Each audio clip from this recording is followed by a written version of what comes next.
Audio, 1, 2, test. Okay, there we go. Sorry about that. I do not know why my mic decided to stop like that. So thank you. All right. So I'm glad you all could hear me. Apologize for the audio. So what's going on, folks? It's David Schlotthauer here. We are keeping an eye on major winter storm Elliott as it moves across the Great Lakes. This is going to bring in some pretty intense snowfall, especially for the Great Lakes, for Lake Michigan, for Lake Ontario, for Lake Erie.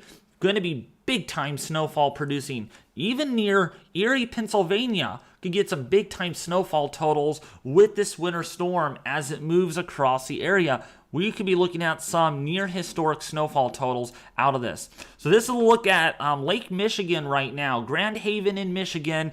You can't even see anything. The snow is coming down there. It's really stormy. It's windy. You can see the crashing waves.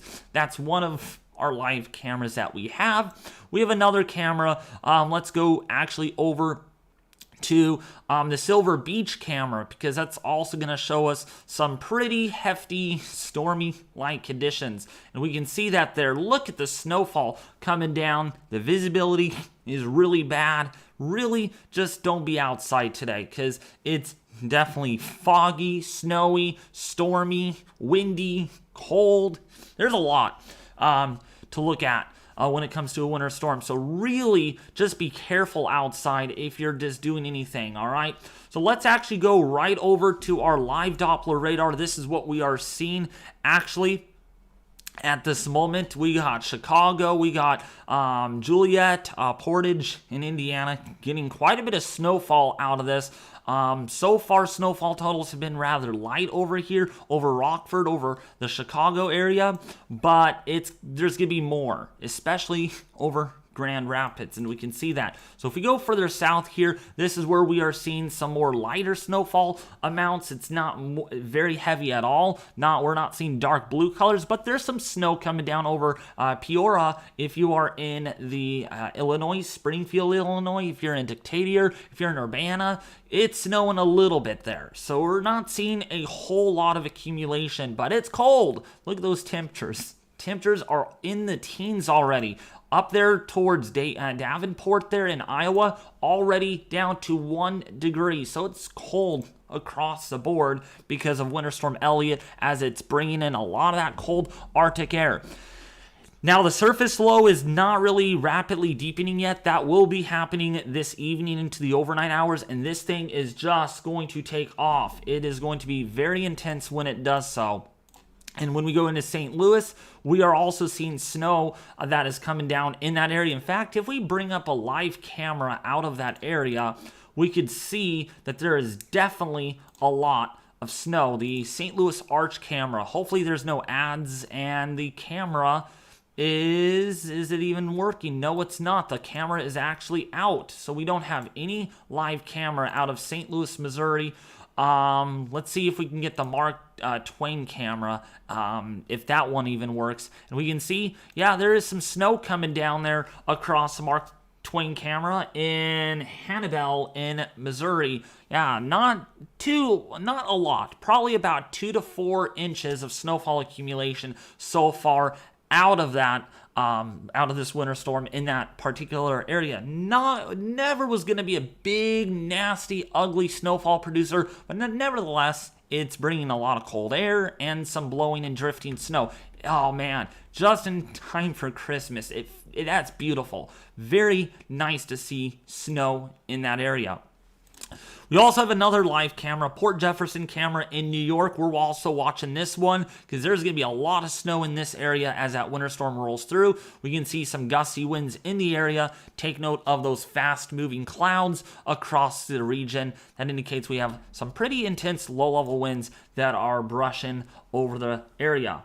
So I want to welcome everybody. What's up, Alex Miller? What's up, Diana? How's everyone doing? Again, we are keeping an eye on Extreme Winter Storm Elliott on this live stream, as this is a pretty big deal. All right, Urbana, Springfield, Charleston, Terre Haute. Again, we're seeing a little bit of snow coming down there. Temperatures are in the 20s, teens, and single digits. If you're in, again, Chicago, that's where we are seeing the teens. Not very cold actually in Indiana right now. The cold front hasn't moved into that area yet, so it's still relatively mild, but it is snowing pretty good there nevertheless, especially to the north. When you get further south, it is mainly a rain event where we are seeing that southerly flow at the surface, bringing in that nice, warm, moist air to the north. Well, warmer, I should say, than the colder air to its west.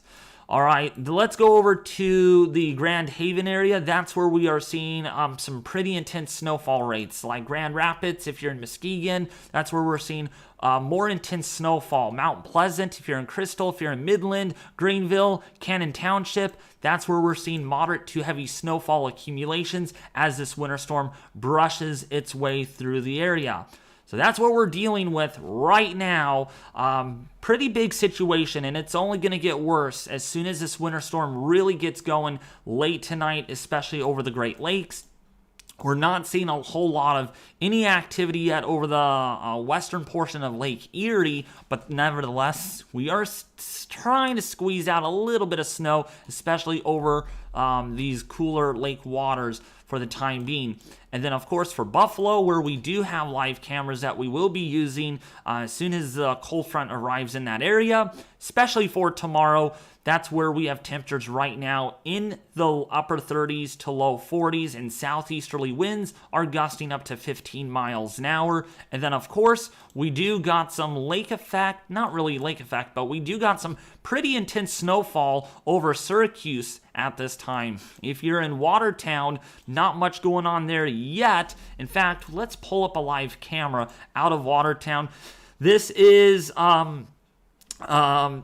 I know this guy, Mike Plummer, used to use his camera and everything, and I used to know him a little bit, so that's why I'm able to use this camera almost for free. I'm not going to say completely for free, but you get the idea. But look at the snow on the ground there. It is definitely going to get worse there. A lot of snow is anticipated. Still some of that snow left behind from the previous lake effect snowstorm nearly 2 weeks ago. And so you can see there, cars driving, not too bad. Conditions are perfect, just in time for your Christmas. But it's going to get bad. It's going to get really, really bad here. There are blizzard warnings, winter storm warnings in this area. Strong winds, cold temperatures, it's coming. Just wait for another 6 or so hours, and it is going to be downright different than this image that you see here as Winter Storm Elliott marches on in. So let's actually take a look here at our current observations as far as your temperatures go. All right, and we can see much cooler temperatures are in the wake of this front. We got 13 degrees, 15 degrees below zero across the region. You can see not as serious as it was yesterday, but the colder air has really mixed down to the south here. If you're in Kansas City, we have, again, those temperatures that are much cooler. I mean, look at this, down to -5 degrees there right now with those winds that are pretty strong. And then here is the snow that is coming down right now. It's coming down pretty good in St. Louis with a temperature of 5 degrees. With that snow, makes it feel even colder. And then up, of course, over here, we got the heavy snow and much colder temperatures. But here is that cold front, and it is really beginning to shape up here. Right out ahead of it, we got temperatures in the 40s and 50s. But before long, we're going to get some mega cold Arctic air that is going to surge in behind this at extreme levels. Of course, if you're in Michigan, that's where we are seeing a band of moderate to heavy snowfall over Mount Pleasant. If you're over, say, Suttons Bay Township, that's where we have, again, a couple of snow showers that are rolling through the area. But these temperatures are definitely much colder in the wake of the front. And as soon as this gets over the Great Lakes, you're going to have just lake effect snow that's not going to end for a couple of days. And then let's go to the northeast here. This is where we are seeing, again, some freezing rain and snow. Depending on exactly where you're at, we got snow and a rain-snow mix here. If you're in Roaring Springs that would be very hard to see there. That is Pennsylvania. That's where we're seeing it. Altoona in Pennsylvania, rain-snow mix is going on there. But to the south, it's all rain, like Maryland. Some heavy to moderate to heavy rainfall as this winter storm shapes up. And this is another secondary surface low that is going to be the main culprit for the rapid deepening that we're going to see later on tonight into tomorrow morning. And then, of course, for New York right now, this is where we're seeing moderate to heavier snowfall rates. More of a wet snow here because temperatures are in the mid to upper 30s, so not very dry at all. The 10-1 ratio is panning out pretty well here.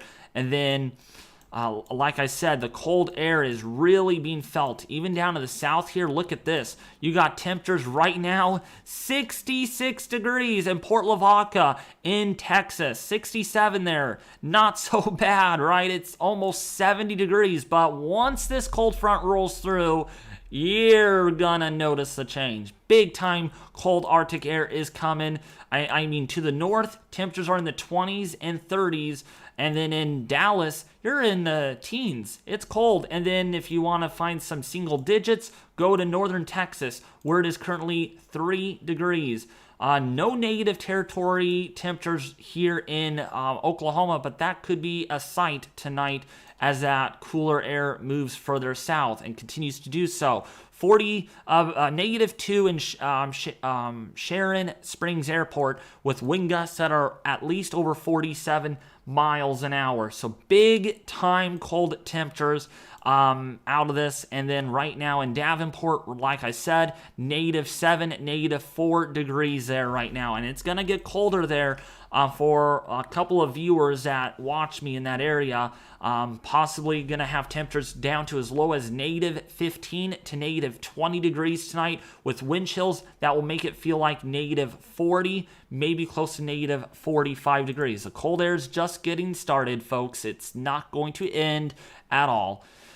All right, so let's take a look here at our snowfall totals. Then we're going to really get into the deep tracking of this winter storm and get to your questions and everything, because we're going to be live all day on this, and we're going to be live again tomorrow on the lake effect side of it. So yeah, if you're new to the channel, please subscribe, hit the bell notification icon, because yeah, we're doing all we can here. Covering the winter storm at great depths and detail. So let's go right now over, oops, my overlay is there. Let's take that off. I've got to fix that actually. Don't know why it didn't work in this live stream, but look at these snowfall totals. I mean, snowfall totals, not so much in Watertown, might only get about 12 inches, but look at Buffalo. I mean, Buffalo could get 96 inches of snowfall out of this winter storm. That is more than 6 to 7 feet if it all pans out. And I mean, that's only through Sunday morning. This is not even through Monday morning or Monday afternoon, when hopefully the snowfall will lighten up here. So this could be a very big deal. Buffalo 65.7 inches is expected there according to the latest NAM model. This has been very consistent with previous runs with some very intense lake effect snow that is anticipated. Okay, when you get about 12 to 24 inches, that's manageable, right? When you get 3 feet of snow, that's almost manageable. But when you get to 4+ feet, that's when it becomes a problem. And that's what we have here. Buffalo, 65 inches, but to your northeast, look at this, 96 inches. That is very serious, all right? So keep that in mind. If you're in Buffalo and you're watching this live stream, you bet we're going to be live covering this, because because tomorrow it's going to be snowing pretty good. And in fact, the snow is really going to start coming down in that area. I'm going to look for a webcam out of that area. I couldn't find one yet, but I'm going to do my research here shortly, so that way you all can see some lake effect snow, the people that are not being impacted by this. All right. Yeah, a retimmer is going to Buffalo. I do agree with that, Caden. Yes, there's like 5 feet already. Well, from the previous winter storm, yeah. So if we go over to Pennsylvania, let's go to Erie there. Going to be very eerie there, by the way, because of all the snow that's going to be coming down. Check this out. Let's wait until this loads. Okay, is it going to load? There we go. Erie, Pennsylvania could get 10 inches of snow. Now, if this lake effect snow band shifts any further south, you could get several feet of snow. Potentially Jamestown, 5 inches. Grove City, 8 inches of snow. But right down in the middle of the Great Lake there could see some pretty hefty snowfall accumulations. Let's go over to Michigan, where we do have a lot of intense snowfall that is anticipated here. This is in the next 60 hours, everyone. And look at this, 32 inches. And as you can see, the lake effect snow still coming down here at this given time on the model. So this really has my attention when you think about it. All right, this is a big, big deal out of this winter storm that is anticipated. All right, so you can see that clearly here. 45 inches to the northeast of Transverse City, 21 inches, maybe even getting close to 31 inches.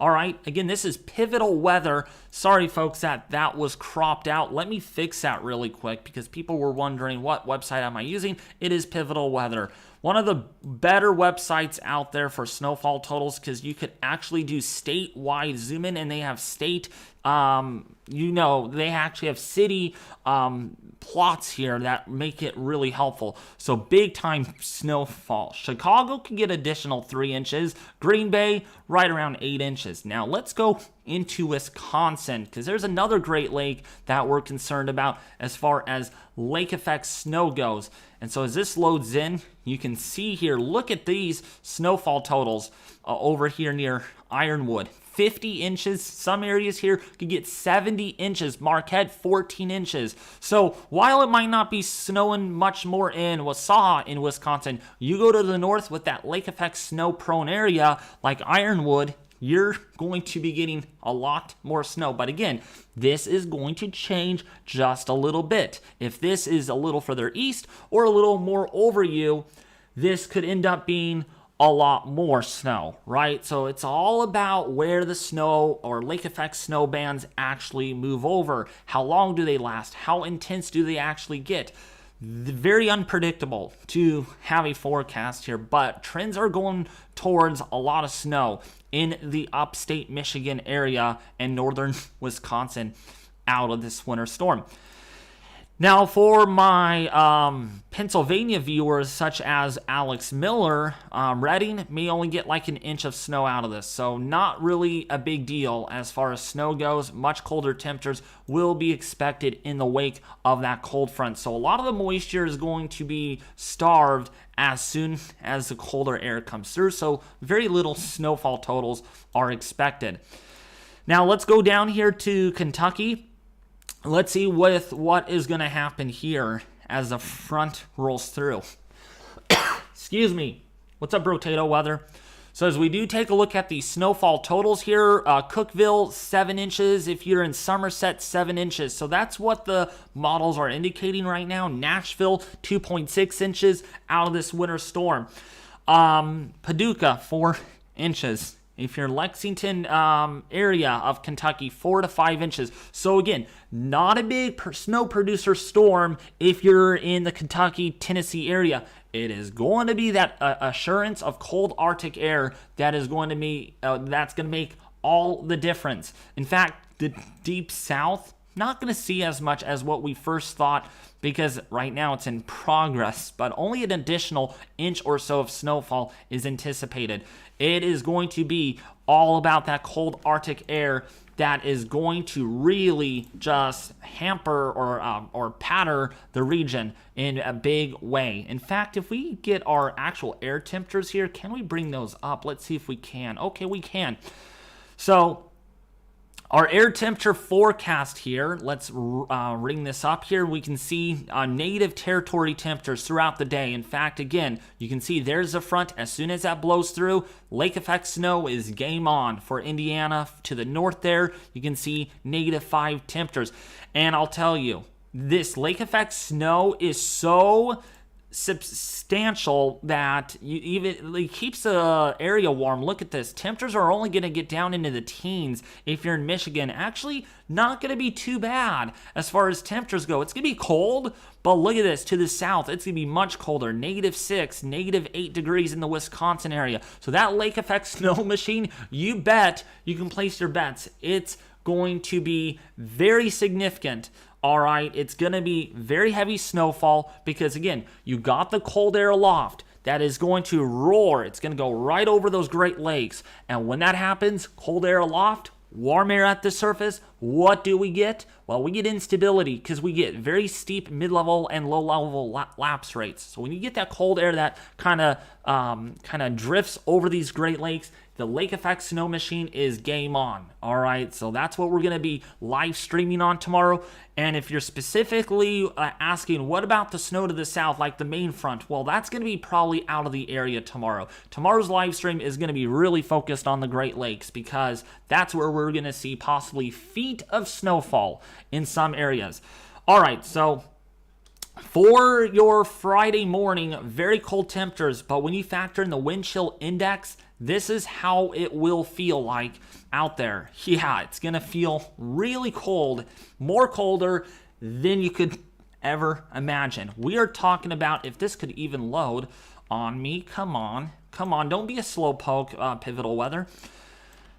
So this is 12Z Friday, and these temperatures, again, these are your wind chills. These are not your actual air temperatures. Thank gosh, because it's cold enough. So it's going to feel like -32 degrees in Indiana. In Ohio, it's going to feel like -30. If you are in the Iowa region, -40 degrees. Wisconsin, -40. It's going to feel like -40 in the Dakotas and Minnesota. So that's the thing. That's the dangerous part of this. That's why there's wind chill warnings. And wait until you see the National Weather Service map here on Pivotal, if I'm going to be able to bring that up here on the live stream. Otherwise, we'll have to use the National Weather Service version. But you can see just very cold air out of this. And you could imagine that is exactly why we're going to get the lake effect snow machine turned on here. And in fact, one last look at this. There's your front right there. And again, you can see the heaviest snowfall moving over Indiana, part of Winter Storm Elliott. And then look at this. All this blue is the snow that's going to be coming down, and it doesn't end. See, it still continues over these areas because of how cold that air is. It might wane a little bit by the time we go into Sunday morning for some locations, but northern Michigan and also for, again, Erie, Pennsylvania, for Watertown, for Buffalo, New York, the lake effect snow might continue all the way through Monday, and if not, might even extend that all the way into Tuesday because of how cold these temperatures are. So now another feature that I like using here is the isobars. These lines of equal pressure are very tight, so we are talking about a particular dangerous situation, blizzard warning over the Buffalo area. You don't hear about that very often, and that's because, again, these winds are going to be substantial, 60+ mile-an-hour wind gusts, and again, these are going to get stronger, potentially. If we go back here, if we can bring up the strongest, I think these are the strongest that they get, depending on what model you look at, but the winds could be on the order of, say, 50 to 60 to 70 miles an hour. But most importantly, look at the winds here along the northeast coast. 80 mile an hour wind gusts are certainly a possibility out of this winter storm. So this thing has the whole 9 yards. It's not your, it's just going to bring a little bit of snow. That's all there's going to be with it, right? This is going to be your real testimony of a winter storm. This is a real, legitimate winter storm because it's going to have wind, snow, and a flash freeze and some Arctic temperatures that are going to make it feel even colder. So that's a look at that, but the pressure gradient here will allow winds to be very strong out there. So now another thing I want to look at is the hazards, and I'm hoping this is the whole 9 yards because I know some alerts don't actually pop up on here. Yeah, they don't, so I'm going to use the National Weather Service, but you can see here, very colorful map, a colorful of probably extremeness. That's what we should say. So when we zoom in on this, me go to the full screen so everyone can see the map very well. So this is a look at that, and I'll tell you what, I mean, I have not in my entire life, and I'm not doing this for hype, I'm not doing this for anything. I'm being legitimately serious, folks, and you all could probably agree with me, all right, on this. Anything east of the Rockies is under some kind of weather alert. I mean, except for southernmost Florida, I mean, the entire East Coast, the Great Lakes, the Midwest, the Deep South, everything is under some kind of weather alert of some degree. Anything from a wind chill advisory to a blizzard warning to a winter storm warning. You got storm warnings out of this. So you've got to really think that, whoa, I moved my screen. Horrible for me to do that on cue. Oh my gosh, when I said whoa. All right, so I mean, this is really, I mean, blizzard warnings up here are fairly common, all right, but they're somewhat common here too, but it's the extent of this. Oops, why did I do that? I don't know why. But just a very serious system. And now that we actually have ice storm warnings and winter storm warnings in Washington and Oregon, a few of you could even argue that this whole area across the nation is very active with weather alerts. The only area that is not under one single alert right now would be Nevada and even Utah. Your National Weather Service is being really good at preventing anything. Some kinds, like Arizona, California, we're actually under a coastal flood advisory due to king tide here. Nothing related to the storm, but you go back east. Yeah, I can see why they're saying storm of the century. Not storm of the century, storm of the decade. Decade, century confuse me a little bit, but you can see here. Also high wind warnings here in portions of Tennessee. Winter storm warnings. Now this is going to have all the 9 yards with it. And of course, Caden, you're under a blizzard warning, actually. So that's pretty concerning for your area. Strong winds, whiteout conditions, very significant weather, including a couple of PDS warnings up here in the Great Lakes due to several feet of snow, perhaps. And of course, you got the high wind warnings, you got the coastal flood warnings and the coastal flood advisories. I mean, you can't get any worse than this. You just can't. And again, I'm actually going to save this image for reference.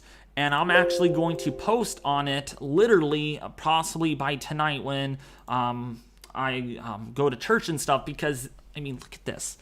This is really something else. All right, and you can blame the Arctic temperatures for a lot of the coverage here of warnings. All right. Wind chill advisory, once again, issued for the Pennsylvania area because of the Arctic temperatures that are anticipated. In fact, again, let's go over here to our full screen on, let's see, this is Weather Underground. And the thing likes to freeze. Come on, don't freeze on me. So again, here's a look at your current temperatures right now. I know these numbers are very hard to see. I'll just name a few here. Escalua, they're negative 13 degrees in South Dakota, negative 15 in northern South Dakota. Negative 15 degrees. Now, before I went to bed last night, there were a couple of areas here in Wyoming that got down to negative 45 degrees. So you can just bet on how cold things actually were in some of these areas. Wind chills got as low as negative 75 in some areas. Those verified in portions of Wyoming and Montana. Imagining negative 75 degree wind chills. That is very significant. That is unsurvivable. You cannot be outside in that. You would get frostbite literally instantaneously if you went out in that. So right now, here's a cold front. It is moving on shore right now of Indiana, and soon enough, we are going to get some lake effect snow. As matters of fact, this is the cold front. Right here, this band of intense snowfall over Grand Haven, Muskegon, is getting that cold front. So in the wake of this, we are going to get some lake effect snow that is going to increase substantially with this. Again, nothing right now for Tennessee. You got temperatures right now in the mid to upper 40s. Yes, Candy, you're enjoying these nice temperatures, because tomorrow you're not going to enjoy these nice temperatures at all, because it's going to be a lot colder there. Excuse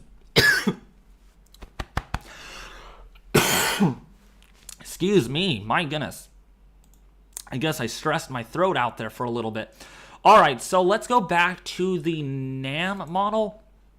And again, these Arctic temperatures are something to not look forward to. This pattern is just is very unfortunate, and I feel bad for a lot of you. And I mean, I feel bad for Candy, because Candy has a dog. What was its name? Nook. I like the name Nook. So I feel bad for Nook, folks.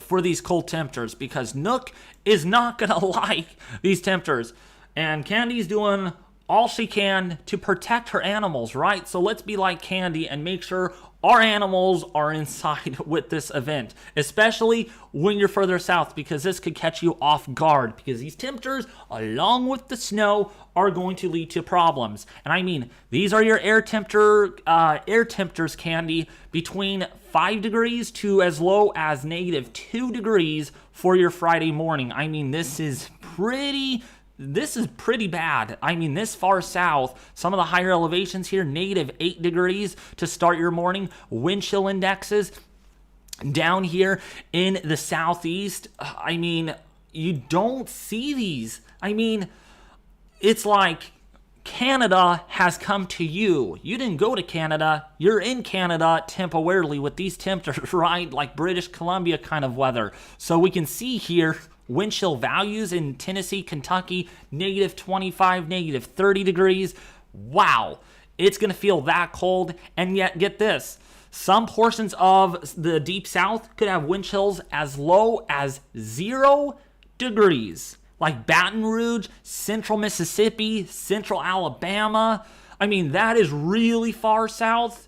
You would never think it would get that cold, or it feel that cold, because of the Arctic air that's in place. Look at the higher elevations here of Tennessee. Could get as cold as, or wind chills could get as low as -40 degrees for the higher elevations, because the winds are going to be stronger. They're going to be whipping up there. The snow is going to be coming down. Orographic effects.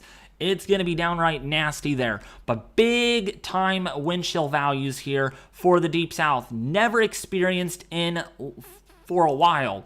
Even for the Northeast, let's go to that, all right? Because I have a few viewers that live here. Tony H., Alex Miller. Who else lives over there? We got a lot of people.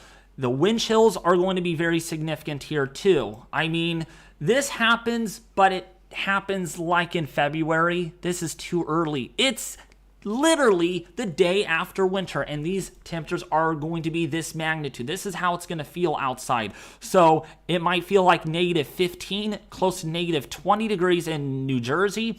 If you're in, say, New York, portions of that region, it might feel like -30 degrees. Ohio, -30 it might feel like. And again, there's the lake effect snow. And speaking of lake effect snow, let's actually kind of roll into that forecast for a lot of people that are watching this, probably from the Northeast, and they're probably wondering, where's our lake effect snow? Where is it, David? When is it going to get here? When it gets here, it's not going to stop. So you might want to just be like, okay, I'm glad it's not here. You actually have a brief lull with the weather this evening, all right, before the big stuff comes in. There's your surface low right there, off towards the west, into Ohio, into Michigan. Look at the surface low. Once this thing moves over the Great Lakes, it's going to be obnoxious. Look at the snowfall coming down over Pittsburgh, Pennsylvania, Erie, Pennsylvania. If you're in central Pennsylvania, there's that cold front. Now, it is very, very difficult to take note of how much snowfall is going to fall over Pennsylvania, the rest of it, especially over New Jersey. There's a lot can change here. We got to get the moisture ahead of this to get the rain, to get the moisture into the cold side to bring snow, right? But there's going to be flash freezing with this. So down power lines, down tree limbs, certainly a possibility. Impossible road travel is not out of the question with this winter storm, with the icy conditions, especially for the blizzard conditions also. But right now on the latest NAM model, you do have a little bit of snowfall that could fall over New Jersey right around, say, about roughly speaking, this would be tomorrow morning, tomorrow early afternoon perhaps. 974 millibar surface flow there on the model. Oops, I forgot to blow my thing up there. Sorry about that. So to the north, there's Lake Michigan, Lake Ontario, Lake Erie. Now, it might not look like, oh, where's the lake effect snow? But once this leaves, once those winds pick up over the Great Lakes, you can see here, nice, good band here. Very intense snow band really sets up. And this is very heavy. This is dark blue colors on your screen, which indicate some very intense snowfall rates are anticipated. And you can even see a surface-based convergence zone based on the isobar. So that's going to be very intense. And look at this. This goes all the way through the extended. So some of these areas like Watertown, New York could get, again, several feet of snowfall. Erie, Pennsylvania could get a foot or more of snowfall out of this. Again, lake effect snow, though, is very, very tricky to forecast because it requires exactly where the surface low sets up in relation to the Great Lakes, because wherever that low sets up, we're going to get the winds that flow towards the surface low, correct? So they're going to be blowing in out of the southwest here, which is a horrible direction to get the worst lake effect snow conditions possible over Buffalo and Watertown, New York. Now let's take a look at the HRRR model, another convective allowing model, and we can see again, a similar outcome here. There's your snow over the Ohio Valley, over Michigan, over Pennsylvania. You got the rain right now. It's raining pretty good. It's going to continue to stay that way throughout the day. You're probably going to pick up maybe an inch or so of precipitation, and then the flash freeze comes. If any of that water stays around, it's going to be very, very serious. To be on any roadways, watch out for downed trees and power lines. Keep in mind, just because there's no freezing rain with this doesn't mean you won't see anything in the way of icy conditions. Remember, water does not evaporate very quickly since there's a lot of moisture here. So you're going to have a chance of getting a flash freeze in a pretty large population. So there's your surface low there at 970 millibars, but we have a secondary low right here within this frontal boundary that's going to orbit around the main low, and that's going to allow for more deepening down to be possibly as low as 958 millibars. That is pretty low on historical scales for the United States. And then you can see here the lake effect snow really continues, and you can see the surface low up there to the north, 966, possibly even lower than that. But you can see, look at that cold air just ushering right through the area. Now, another way we could see on how intense the lake effect snow could actually be over the Great Lakes is by examining our low-level temperatures at 850 millibars, because actually that's not temperatures. Okay, 850 millibar temperatures. There we go. All right, I think I got the right perimeter. So another way we could examine on how intense the lake effect snow is going to be is by examining temperatures aloft, right? Because when you get such steep mid-level lapse rates, they're basically your dry adiabatic lapse rates. So you cannot get any steeper with the dry adiabatic lapse rates. The atmosphere doesn't allow it. So when you get so much cold air that piles up in aloft that moves over these Great Lake waters, remember the lakes are still not frozen yet. So they are in the upper 30s to low 40s. So when you get temperatures that are in the single digits that move over these Great Lakes, you get turbulence, you get instability, in other words, that builds up. And all that instability, all that moisture that condenses forms lake effect snow, and that just piles up. And so we can see our temperature profile here over the next, say, 13 hours. Here's your warm air advection coming into the region. There's your warm front. There's your surface low that is going to be maximized over the Michigan area. And then once this cold air moves in, the lake effect snow machine is going to be in full bore. Now, the only exception to this is the coldest temperatures aloft are to the south of these Great Lakes, which is another concern because there is likely to be a little bit more instability. Even so, the temperatures aloft here over Lake Erie and Lake Michigan or Lake Ontario are not as cold as the temperatures aloft to the south. There might even be a couple of percolating showers and thunderstorms over the Ohio, over Kentucky and West Virginia, possibly tomorrow afternoon. Since there's so much cold air aloft, and some daytime heating might actually kickstart some isolated thunderstorms. Nothing too severe, but enough to kind of surprise you with some intense snowfall areas at times that the models don't do well at picking up. So there's your cold air that moves over the northeast, and that again is going to keep the lake effect snow machine in full bore. Just in case if you guys did not see these lake effect snow amounts, these are literally concerning. Now, depending on what model you look at, it's going to vary a lot, okay? So we're going to first look at our Kachira. We're going to have to use that in this live stream because, again, it's just how much snow or how much cold air is going to filter in behind it, and that's your kind of Kachira, your 10 in or 20 in 1, 30 in 1 ratio. So for every 20 to 30 inches, you get 1 inch of water equivalent, or QPF in other words. So going forward through tomorrow, okay, this is the day before Christmas Eve, Buffalo gets 12 inches, but it's going to continue to accumulate after that. This is 48 hours, and Buffalo, New York, in particular, could get up to perhaps 4 feet. That's 4 feet.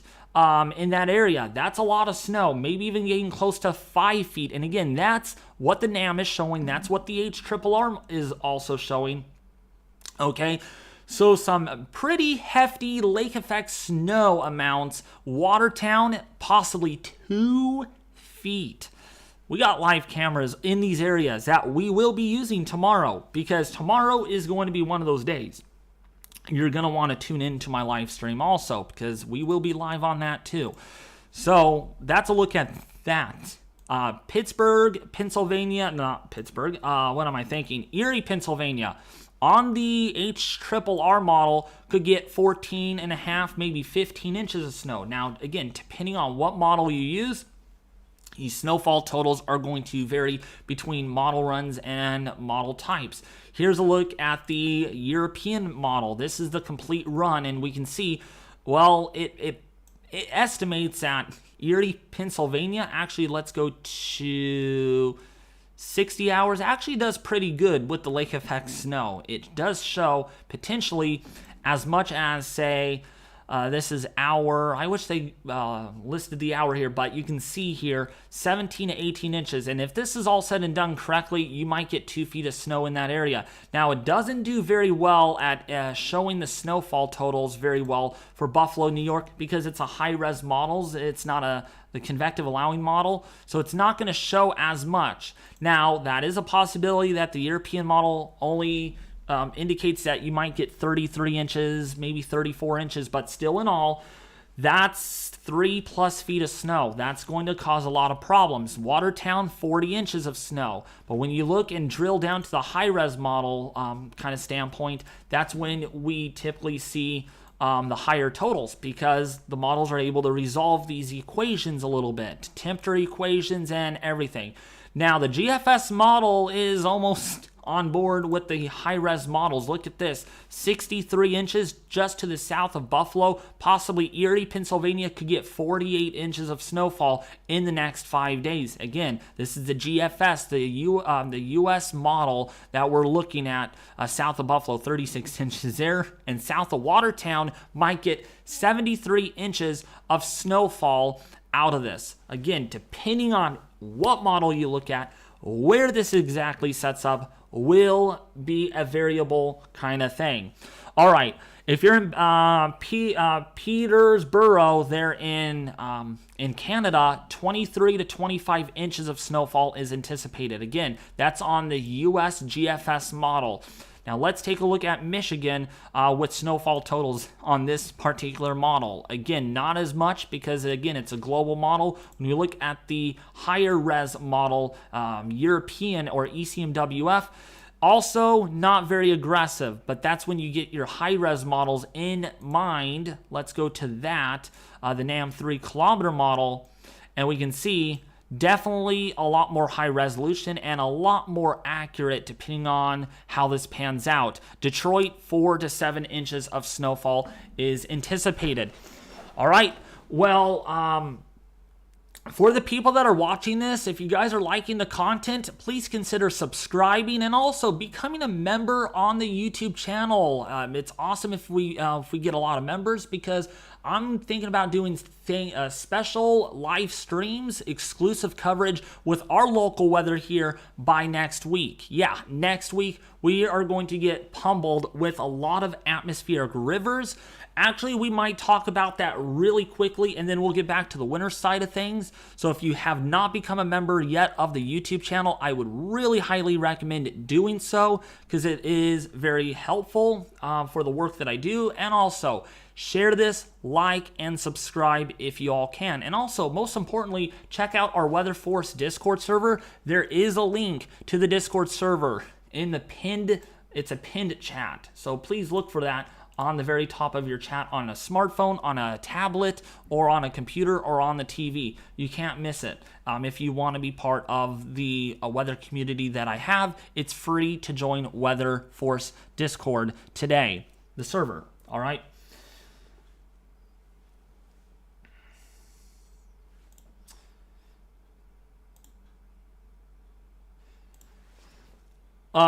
So how's everybody doing? Again, we are keeping an eye on the winter storm, but also I wanted to show you all, let's do this really quickly. If you guys are across the Pacific Northwest here, let me go to, let's see here. Yeah, the Climate Prediction Center. I know this is off topic a little bit, but we got to talk about California's weather too, and the West, because look at this. Lots of rain is coming our way, and also not only that, but also for a lot of locations, above average rainfall for the Great Lakes, for the Pacific Northwest, including for the Desert Southwest. Look at this, 60 to 80% chance for precipitation that is going to be above average. I'm not leaving. No, I'm not leaving at all. I don't know why you guys thought that I'm leaving. Maybe I said that by accident, but I'm sorry. All right, but yeah, I'm going to be live all day. So a well above average rainfall over the West here, and not just above average. When we actually take a look at our probability forecast, we're looking at a 60% chance of a high risk for heavy rainfall. Yeah, heavy rainfall over California, a moderate risk down across Southern California, the Pacific Northwest, including a slight risk for heavy rainfall over Washington and Oregon. Not only that, there's also a moderate risk for more heavy rainfall for the Deep South, including for Tennessee. I mean, this is wicked. You're going from literally too cold of temperatures. Now you're going to possibly see record high temperatures here literally in about 10 days as the weather pattern changes. I mean, this is just crazy. The pattern is on steroids, and I don't know why it is, but it is.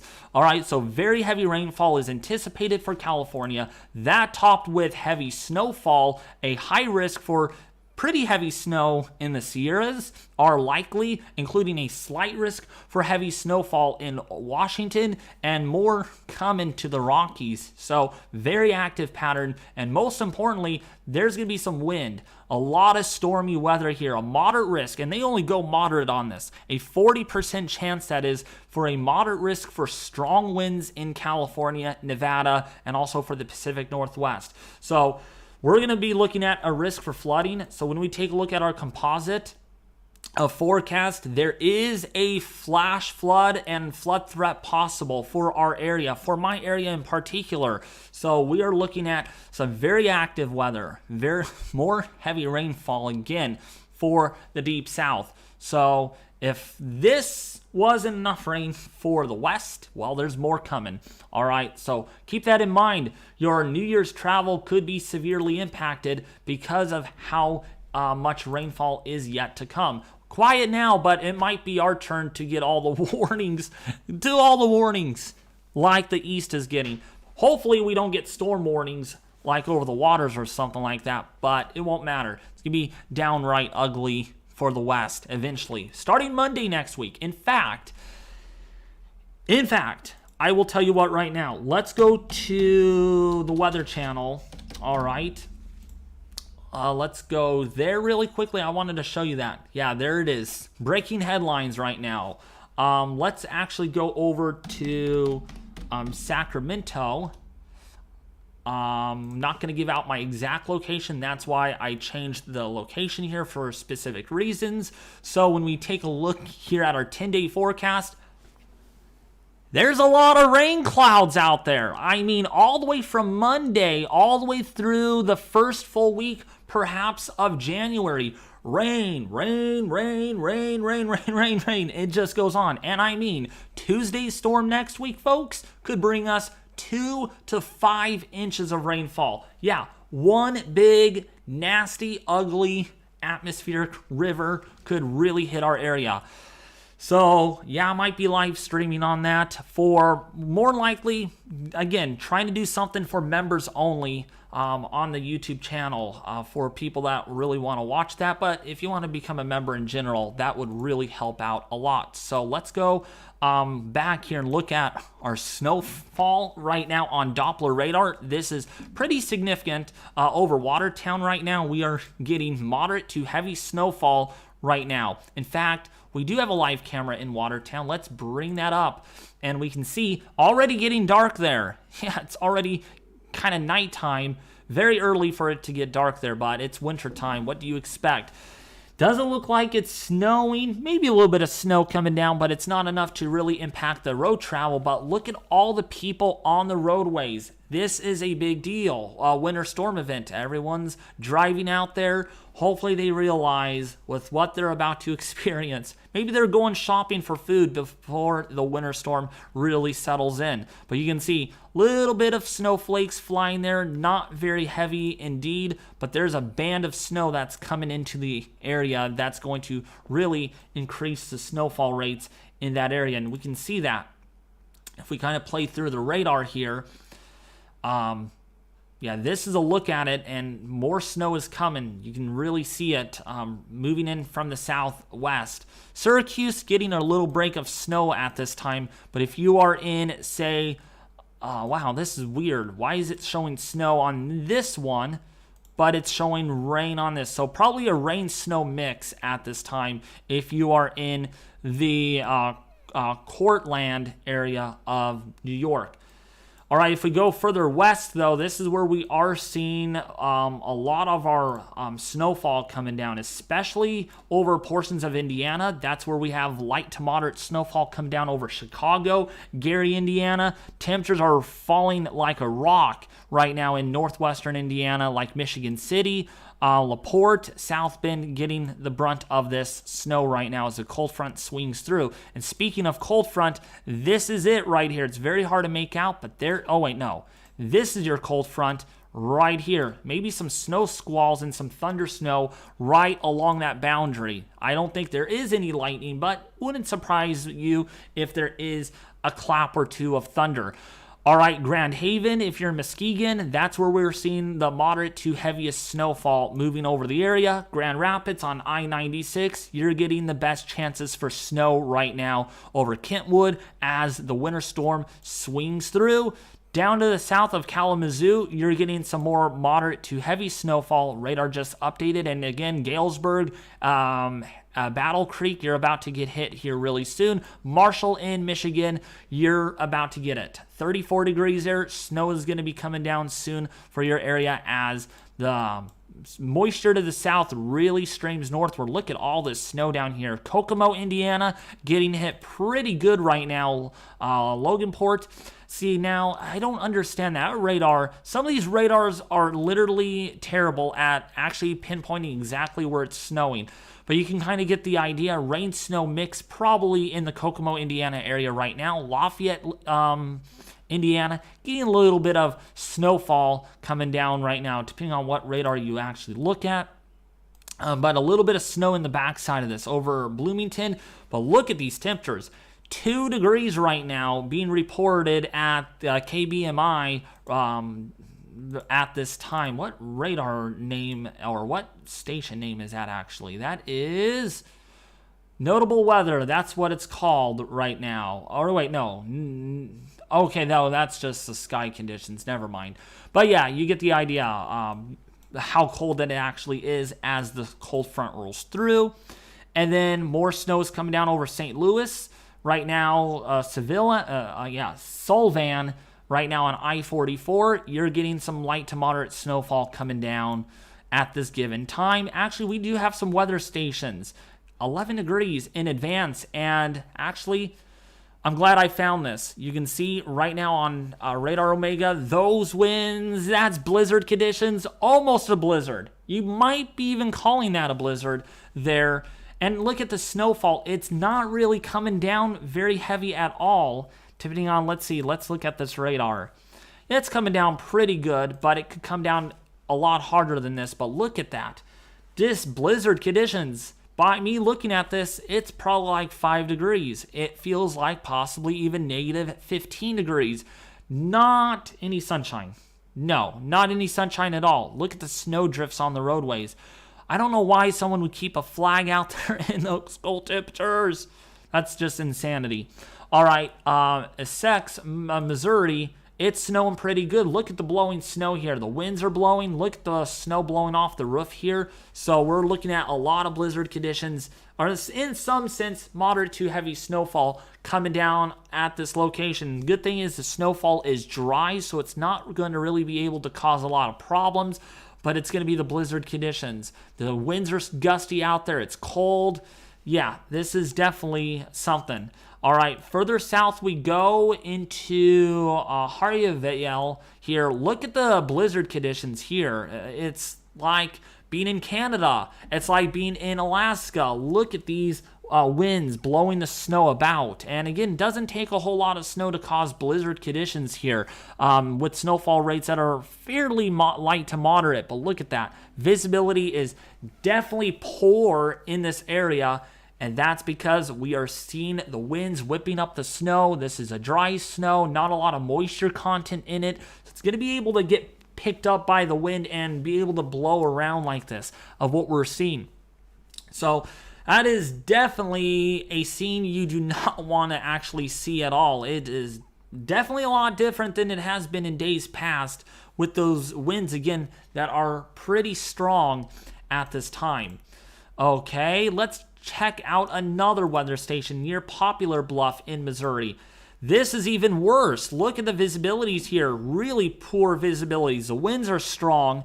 Again, not a whole lot of snow on the ground here, maybe only a few inches, but the whiteout conditions, the snow that is just blowing around, really makes it difficult. And I want you all to really take a look at this because this is going to be a lot worse when you're in the Great Lakes region with the blowing snow, with the blizzard conditions, the heavy snowfall rates.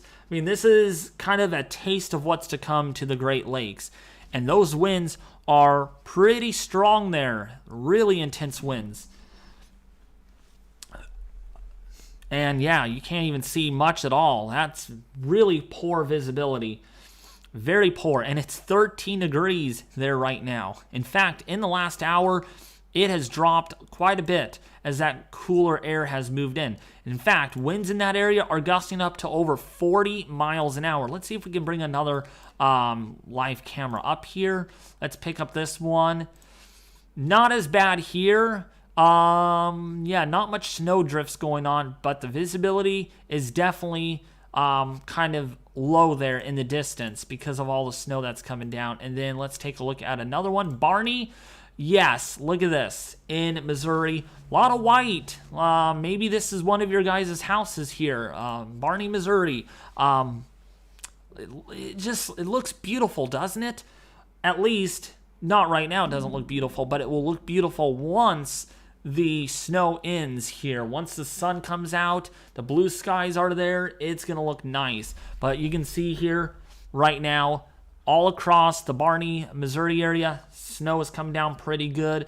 And the visibilities are definitely being reduced because of that snow that is currently coming down. It looks like it's getting a little harder right now on camera, as you can see. Not many people driving around out there, so that's a good thing because the snow is just dumping. I wish we could get live cameras up here. We do have storm chaser footage, but hopefully they bring up tower cameras up here to the north on these lake effect snow events. There's going to be more snow coming to the Tennessee area as that colder air arrives. And we can see here, Carthage right now, nothing big going on. Cold, cloudy, gloomy. It's about to get really rough there by tonight as soon as that colder air moves in. Boy, these temperatures are definitely cold out there right now. In fact, let me see if we can bring up live satellite imagery on this, because if we can bring that up, we can actually see our ground blizzard-like conditions in the wake of this storm system. Let's go over to Iowa. Yeah, look at that. That is mighty crazy. Mighty crazy, certainly. And look at, as the winds pick up, you can see the blizzard conditions really intense. That is all snow, folks. That is all blowing snow on satellite imagery. That is not clouds at all. This is pretty wicked. This is all clouds up here, but down here at the surface, that is all blowing snow because of the surface low that is deepening. Isn't that cool or what? Isn't that interesting to even see that in the first place? Even some little bit of river enhancement of cloud cover there also. Let's go here further to the north. See if there's any blowing or drifting snow here. Doesn't look like there is, but those temperatures are definitely very cold. I mean, look at it. It's no longer green and pretty. It's all winter wonderland. Where did fall go, you may ask, right? Well, it's somewhere else. It's not here, and that's because of the winter storm that's really deepening. And you can see ground blizzard-like conditions all the way down here into Missouri because of all the blowing snow that is ongoing, part of this weather system. And this is really deepening. You can see it here all across the Midwest, and this is going to continue to deepen by the time we go into tonight. It's going to get a lot more wicked than this. This is just a taste of what's to come, especially for the Great Lakes and the Northeast.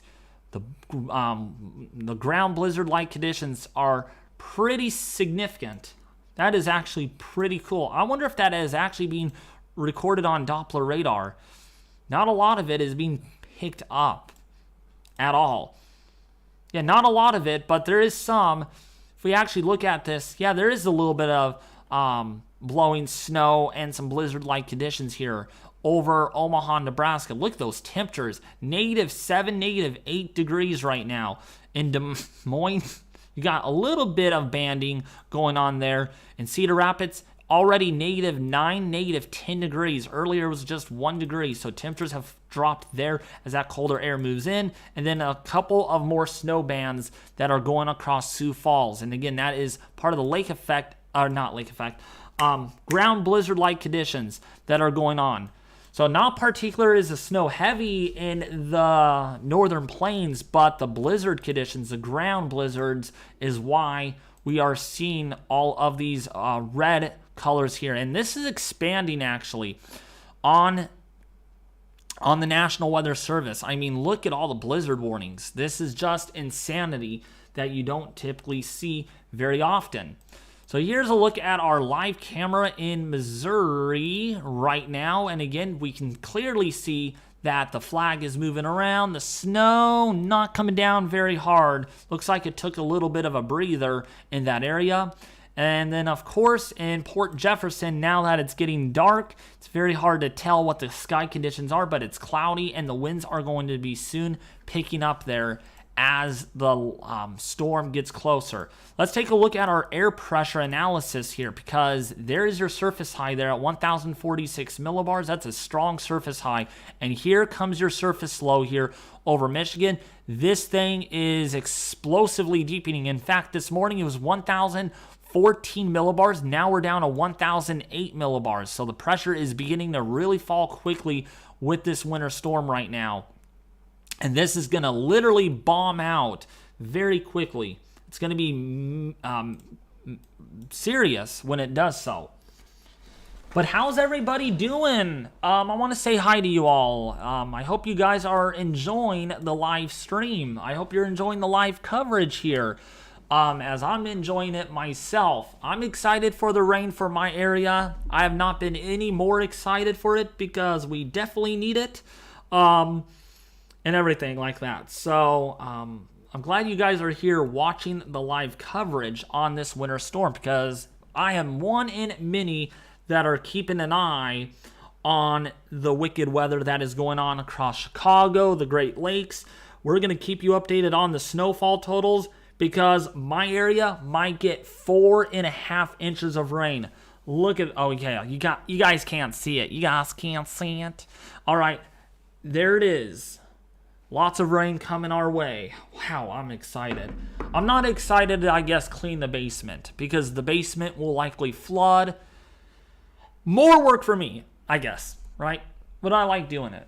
I like doing it, especially when we haven't had a lot of rain since early mid-December. So it's good that we're going to get a lot of it. Winter is coming back. Hooray. It's only 43 degrees here right now. It's cold, but not as cold as the northern plains. So if we go and look, and I'm in a horrible data area too. Look at the conditions here. I wanted to mute that audio, but look at the conditions there. Really rough conditions. Absolutely big time blizzard. Yeah, look at the traffic. It's really slowing down there. This is from Brandon Kopic right now. Big thanks goes to him. I want to kind of shout him out for this.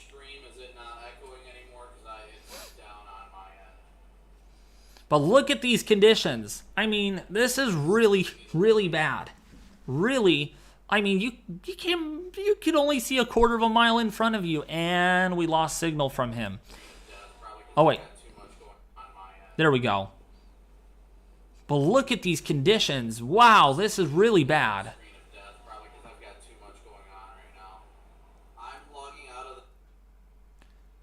Yep, see, he is having live stream issues, but look at that though. Incredible just to see how bad the visibilities are there. You can't see much, and that's what a blizzard will do. We got also another. Oh yeah, we got another guy. Ooh, this is perfect. We're gonna actually get an estimate here of how much snow is gonna fall. But look at the snowfall coming down there. That is, we do have a camera up there. I'm not even aware of that until now. So we are definitely seeing snow. Let's see if it can get higher than that green. That looks like to be a yardstick, in a words. And it's snowing there right now. You can definitely see the reduced visibility in the distance. So the snow is coming down there pretty nicely. And here's a look at Vince Walty really quickly. Reduced visibility there right now. Again, special credits do go to Vince Walty and Brandon Kopic for this, because this is a pretty serious winter storm. I mean, look at the visibilities out there. So you really need to be safe. This is a big deal if you're driving. I'm not sure what freeway he's on, but I'm glad he's being careful, because the visibilities at times can get really, really bad because of the blowing and drifting snow. He is actually on, let's see where he's at. He is actually on Hillcrest Drive. That's where he's at. But I don't think he would be there. It looks to be like a freeway or a highway, but look at the reduced visibilities. definitely really bad. And that's because, again, of the snow that we are seeing that is coming down in that area. And again, not particular heavy, but you got the kind of the groundish blizzard conditions. Actually a little heavier depending on what radar site. The radar doesn't do very good at picking this up. It's probably one of the reasons why I also like using Wonder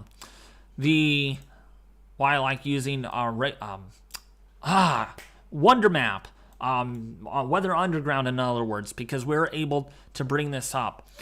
All right, so here's a look at Weather Underground, and we can see where the snow is coming down right now. It's coming down pretty good, actually, right now in South Bend, depending on where you're at. Some of this is a little heavier, some of it's a little lighter, but either way you put it, it is snowing pretty good right now in Chicago. Maybe another few more inches before this is all said and done, but look at these temperatures. Definitely cold in its wake as the colder air moves on in, and it's going to soon get to central Indiana. Right now still in the 30s and 40s, but it is going to get very cold there once the cold front moves on shore or moves through the area.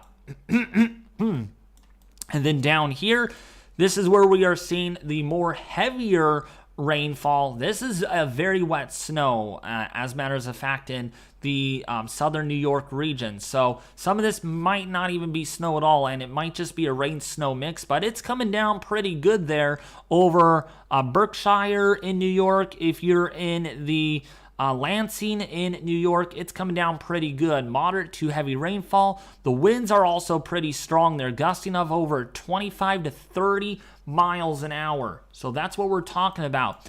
Right now in Philadelphia, over Reading, Pennsylvania, we are seeing the rain getting into your area. Temperatures are in the low to mid 40s, and that makes me ask this question. Alex Miller, what is your water temperature today? And again, you have to average things out. You're probably at like 25 to 30 degrees right now. It takes a while for you to warm up because, you know, you're water, right? So you keep everything insulated. Yeah, I know, Alex Miller, yeah. So you take a while to warm up. You're probably in the upper 20s to low 30s as far as your water temperature. And you guys are probably wondering, why do I call Alex Miller Waterboy? Because that's all he asks me. He always tells me, drink water, drink water, drink water. So that's why. Temp says 40, but your water temperature is probably a lot cooler. Maybe not as much because it hasn't gotten cool enough there recently. But yeah, either way you put it, lake effect snow is going to be a big problem as we have this winter storm that comes through. Yeah. Yep, I know my throat's dry. I know it's dry, but I have had a lot of water already. I'm good. I'm actually good. But thank you for asking, though. Alex Miller. I'm okay, Candy. Are you okay, though, Candy? You're probably not even excited for these cold temperatures, aren't you? Because it's going to get cold for your area. Get ready to freeze. I'm wondering if schools might even be closed. Oh, wait, no, it's Christmas break, I'm assuming, for Tennessee standards. For a lot of schools that are down there, I'm hoping schools are canceled because these wind chills are pretty brutal. At least for, Tennessee standards.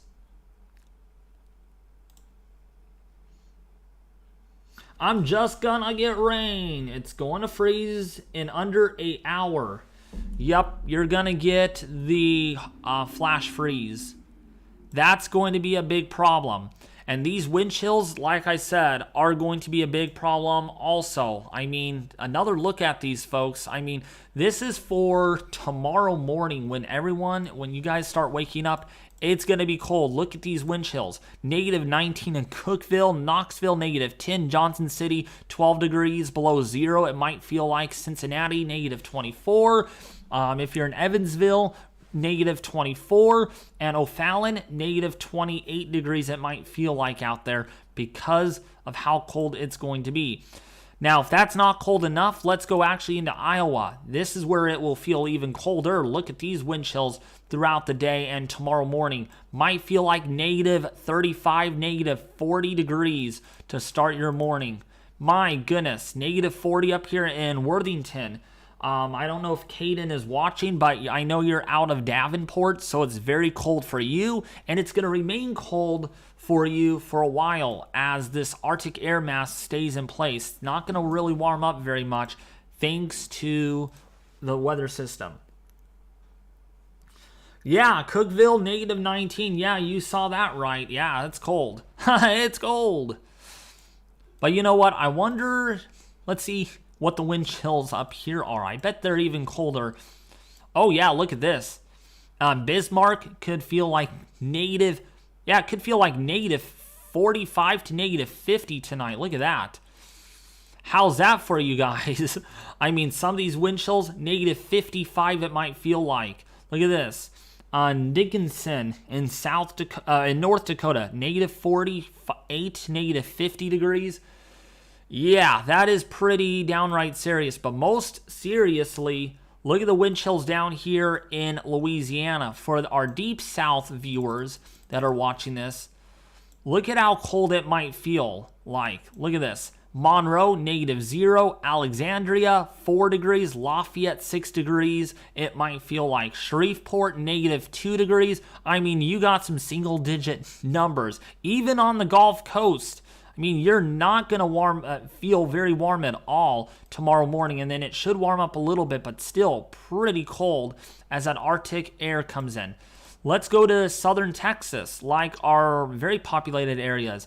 Galveston, you're not doing too bad now. It might feel like 60 degrees until this afternoon, and once that cold air comes in, it's going to really drop. Look at these wind chills. By late tonight, going to feel like 8 and 9 degrees. If you're in College Station, might feel like 3 degrees. Some negative territory wind chill values down here near San Antonio. That's very far south, and that's going to really lead, again, to the wind chill warnings that we have down there. Why did they not even issue wind chill warnings up there to the north near the hard freeze warnings?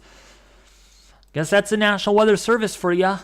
But either way, it's a very impactful storm, and we got freeze watches down here in central Florida. I mean, that's as extreme of a weather pattern that you could actually get.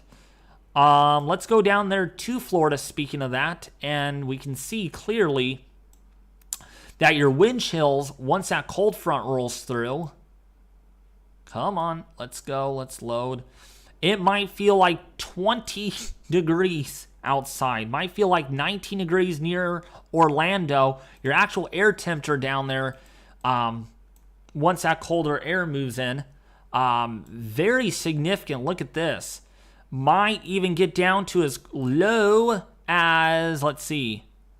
Let's let this load. Give it some time. 28 degrees, 27 degrees.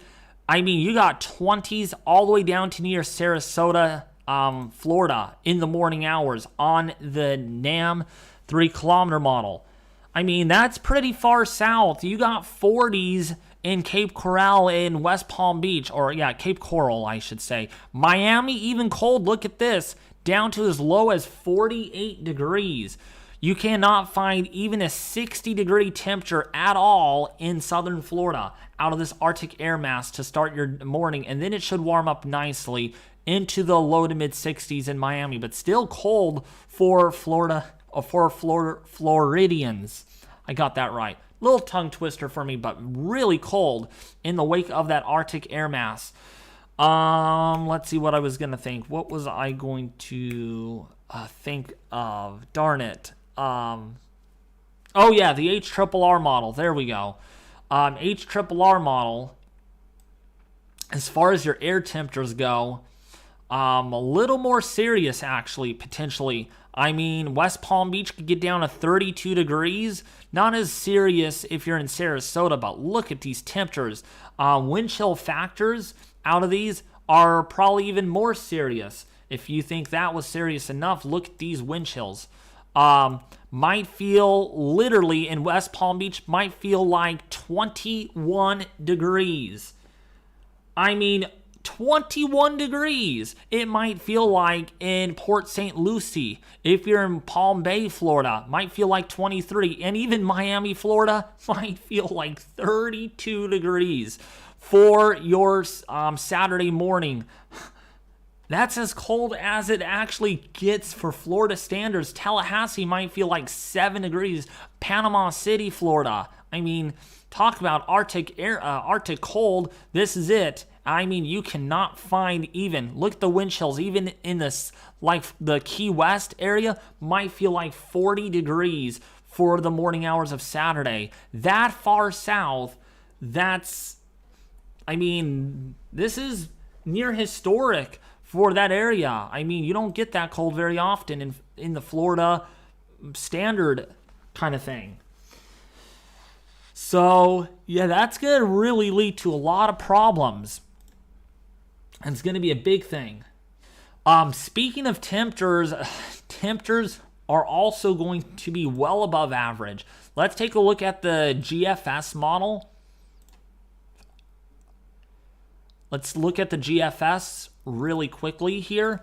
Because, yeah, once this Arctic air mass actually departs, you're going to be like, oh my goodness, it's now well above average. What the heck is going on with our weather? Because I've seen some temperatures by the end of next week that could be near record breaking or could break records. So here's the cold air that's going to last through Monday. And then, okay, where did the cold air go? Temperatures 30 degrees above average.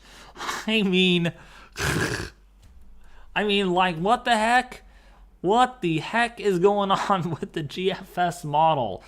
I mean, this is pretty wicked. And I mean, temperatures in some areas here could be 36 degrees above average. So once we get, again, out of probably in some areas by Tuesday, the pattern is going to change entirely. No one's going to be feeling cold anymore because of the way the pattern is set up. And then there were a couple of model runs, actually. The 06Z1 was a lot more aggressive with the warming weather pattern for next week. So a big pattern flip is coming, folks, with well above average temperatures for the Midwest potentially. And I mean, so much so when we look through this, I mean, temperatures are below average here or near average, and they're going to be going well above average. Look at that, 40 degrees above normal in some areas. And then it's going to remain that way for a while. So you can see big pattern flip coming. Big pattern flip. What's up, Doppler Dawn? How are you? Does the month of January look cold in 2023? Right now, it doesn't look like that. We look to have more of a zonal flow. It's going to be probably a little cooler than it is now overall, Justin, because, you know, you're in the Great Lakes. You are prone to the cold Arctic air masses, so it's probably going to be as cold. Not like this cold, but it's going to be down in that territory. Probably in the second half of January, it looks like maybe the pattern might change again. All right. What's up, Caden? What will the winds get tonight? Well, let's take a look at that. Let's go to the NAM model. So you're referring to Iowa, right? My viewer that's freezing to death outside or out there. So I'm going to do wind gusts. I don't like the... Actually, wait. This is probably... Yeah, this is, I guess so. Yeah, this is in knots. I don't like how they use knots. That's why I use... wind gusts, so I'll simply put that. So wind gusts over your area tonight could be up to about 35 to 45 miles an hour. Davenport, 40 mile an hour wind gusts, potentially. That's what the NAM 3 kilometer is showing. And might get a little stronger, possibly getting close to 45. Up here in Mason City, Iowa, we could be looking at gusts up there near 50 miles an hour. So these winds are going to get a lot stronger and might even get stronger tomorrow. Friday night, winds could gust over 55 to near 60 miles an hour up there. So some windy days coming for a while for the Iowa region because of this Arctic air mass that is in place. Gonna really send those temperatures and the wind chills. Yeah, it's going to be pretty bad for your area, Caden. Ground blizzard-like conditions, certainly a possibility. Now, if we take a look at the HRRR model, we do have winds that could gust. Here, let's go over to this. Yeah, Waterloo, wind gusts up to 47. Look at all these 40s here for tomorrow morning. Mason City, 50 to 51 miles an hour. So definitely some big-time winds, and might even get a little stronger, near 55 miles an hour. And these winds could continue all the way even into, say, Friday night into Saturday. Look at this. Winds could gust up to almost 60 miles an hour in Iowa. So that could really be damaging. We can see a lot of downed trees and power lines. That's why there are blizzard warnings issued for that reasoning, because these winds are going to be pretty intense. All right, and the wind chills on the HRRR for the Iowa region, like I said, will be downright cold. Wind chills as low as negative 30 to negative 40 degrees. As long as this wind blows, the wind chills are not going to improve very much at all. How about that? I wanted to show you the Michigan area for anyone that's curious about the winds, because the winds are going to be a big story on top of the snow and cold temperatures. So when we play this through, look at these winds, especially for the Great Lakes, gusting up to 50 to 55, Transverse City 59. Look at this for Sarnia in Michigan. Hopefully I got that correctly. Someone corrected me in my last video on that. 66 mile an hour wind gusts, so 50 to 60 mile an hour winds are certainly a possibility with this weather system as it moves through, as it deepens, as it gets more epic than this. All right, so I wanted to show you too Pennsylvania, some of the Great Lakes. Actually, let's go to Ohio, because that will show the Great Lake a little bit more, because there's going to be some serious winds over here, especially over Ohio. You got gusts that could be anywhere between 50 and near 60 miles an hour. Sandusky, 55. Cleveland, Ohio could get gusts maybe getting close to 50 to 60 miles an hour. So big time winds in that area. If we go to Pennsylvania, again, where we have a viewer out of Erie, look at this. Winds could be very strong there. Perhaps, again, 50 to 60 miles an hour. Look at the winds over the Great Lakes here. 60 to near 70 miles an hour. We could be talking about gusts also over the Appalachians here. So let's go to Kentucky and Tennessee. I think that will cover our sector very well. Yeah, look at the winds here as this front really plows through late tonight. Winds gusting over Tennessee, 35 to 40 miles an hour. Now, for some of the valley locations, the wind-prone areas could get gusts nearing 50 to 60 miles an hour. That's why there are high wind warnings out for these areas. And look at this. 62 mile an hour wind gusts are anticipated with this, and this is going to continue for a while. Look at these higher elevations here. 66, 68 mile an hour wind gusts are anticipated, and that's why there are high wind warning products for the Appalachians, because these winds are going to be downright strong.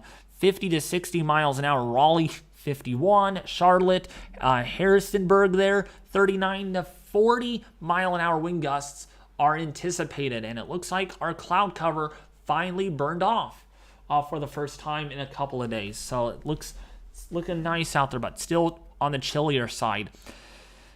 So that's what this model is showing, big-time winds and big-time snows. We're waiting for, is this the 21Z? So we got a couple more model runs to go through before we get our next complete model run that will capture the heavy snow for the Great Lakes.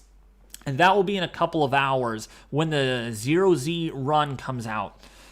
But right now, as what it stands, snowfall totals again are looking pretty epic across Michigan. Look at this. I mean, in the next 60 hours, we're talking about pretty serious snowfall totals.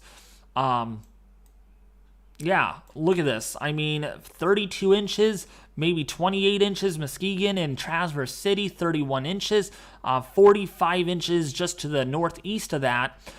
Jackson, 12 inches, Lansing, 10 inches, Kalamazoo, 17 to 18 inches, Grand Rapids again. It really just all depends on exactly how this plays out. This might fluctuate a little bit. Maybe you might get only 21 inches in Muskegon, or maybe 28 inches. This is going to change and waffle back and forth because it's a high-res models, and so the fine details are going to be more extreme than, say, a global model.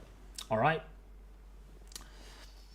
Buffalo Lake effect snow. Yeah, let's take a look at that. And I mean, what you're about to see, folks, could be historic. And I don't use that word very lightly. Depending on what model we look at, the NAM model is pretty aggressive. Let's wait until this loads all the way through. I mean, I'm actually pretty worried about Buffalo and even Watertown. Look at the snowfall totals here. We got 96 inches. And I'm not joking, folks. 96 inches. I want you to take a look at that on the screen right there through the next 60 hours. Okay. I will look at Ohio. Yeah. Buffalo, 60 to 70 inches perhaps. That is a lot of snow. Very small area. But don't let size fool you. Just because it's a small area, it is impacting a large populated area. In Buffalo, New York, Rochester, only 2 inches. And it's kind of that kind of deal here. Where you might live, you might only see an inch of snow. Versus if you drive 10 or 15 miles north, you might see several feet of snowfall out of this. And I mean, the National Weather Service in Buffalo did mention there might be up to 2 to 4 feet of snowfall. That's generous given with what we're seeing. Of course, they're going to be generous. Actually, I'll have to look at the latest National Weather Service blizzard warning on that to see if they updated it and upped the snowfall totals in that area. Watertown, 30 inches. Now let's go for Ohio here. Snowfall totals as Caden JS19 was wondering.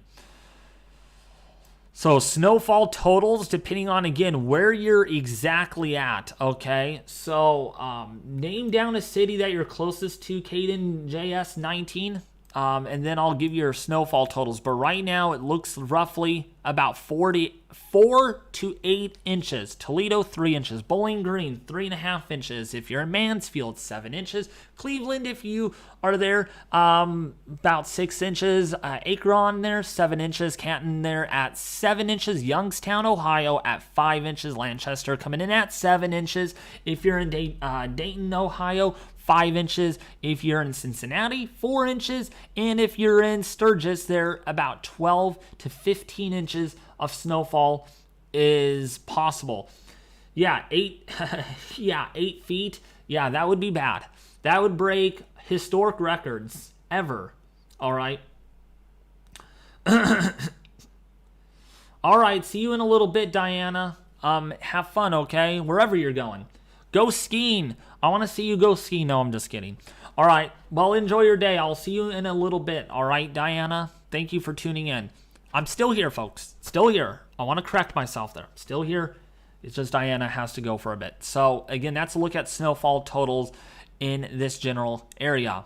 Okay? So, let me take a look at the blizzard warning. And actually, you know what? I'm going to read over the National Weather Service area forecast discussion. Yeah, see, they're saying 3 feet of snowfall. That is for Buffalo.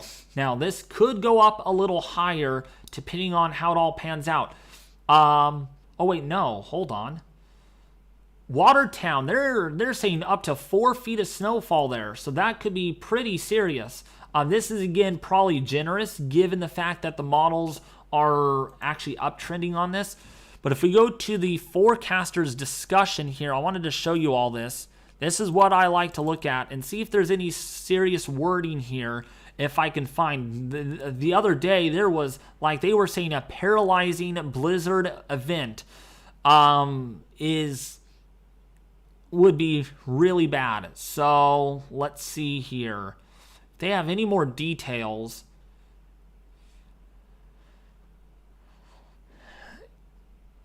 Yeah, so what they're saying here is a very tight surface gradient will remain in place across our forecast area on the day before Christmas. So while the winds should diminish a bit by the way of a weaker low-level jet, especially later in the day, they will still be strong enough to possibly cause issues and certainly to support continued, at least areas of blowing snow. The more efficient, fluffy snowfall is expected Saturday through Sunday. Winds will continue to gradually diminish through Sunday, with the impacts of blowing snow also diminishing. Even though blowing snow impacts will diminish the blizzard conditions Sunday, there still will be lake effect snow and other impacts lasting through Sunday and even into Sunday night off of Lake Erie. That says it all. So this could be, the models, I just want to show you all this. The models are only going out to Sunday morning. We got maybe Sunday night with this. So just to show you that it's not capturing the entire snowfall event. This could be very a big deal. Storm total snowfall amounts will be almost entirely from lake effect snow, with up to 3 feet of snow expected northeast of Lake Erie and perhaps as much as 4 feet off of Ontario. Amounts will drop off dramatically outside of the band, although lake snow will carry quite far inland due to the strong winds, with some upslope enhancement across higher terrain could see even more snow. Let's see. Some of the discussions that they said earlier were mentioning crippling lake effect snow possible. That's very serious. I don't see it here, but it was there before. I know for a fact a couple of days ago, they were even mentioning a storm of the decade would be a big deal. They actually have lowered their wording on that, but for a while it was looking pretty serious. Watertown under a blizzard warning, by the way. So again, very pretty map, everyone, isn't it? Isn't that pretty? Let me know if it's pretty, because it is downright pretty to me. Only if you're not experiencing a winter storm like this. Now, if you're experiencing a winter storm, then it's not so pretty, depending on what weather alert you're underneath. It looks like right now it is snowing. Maybe not so much snow there out of that Mark Twain camera. But where it is snowing is all across the portions of the Great Lakes here. We got some storm chasers out here. Radar Omega Blizzard HQ. About to get dark there. Darn it. Hopefully there's a light that they can turn on so we're able to see how much snow has fallen, but it looks pretty rough there right now. If we go down here, Brandon Kopic, 23 degrees, and yeah, look at the blizzard conditions. Heavy snowfall coming down, and it's pretty bad. It's pretty bad. You're good. Nobody's coming up behind me as long as you're in this lane. The inside lane, the outside lane. You're good. Nobody's coming up behind me as long as you're in this lane. The inside lane, the outside lane. As long as you're in this lane. As long as you're in this. So that's pretty intense. Some of the snowfall coming down there. We also got the snow still coming down here across Advanced Missouri. Look at the winds there. That is a blizzard in a way. A light blizzard, not a very intense blizzard, but look at the snow drifts going over the roadway there. Or it looks to be a little driveway. Either way you put it, it's pretty bad. It's pretty... those winds are wicked right now. Pretty wicked winds. And that flag looks like it is ripping. You gotta take that flag down. That's not nice. That's not respectful to the United States to have a flag up there that is literally going to tear apart likely because of the winds. Look at this. Look, it's so serious. Those snow drifts are pretty crazy.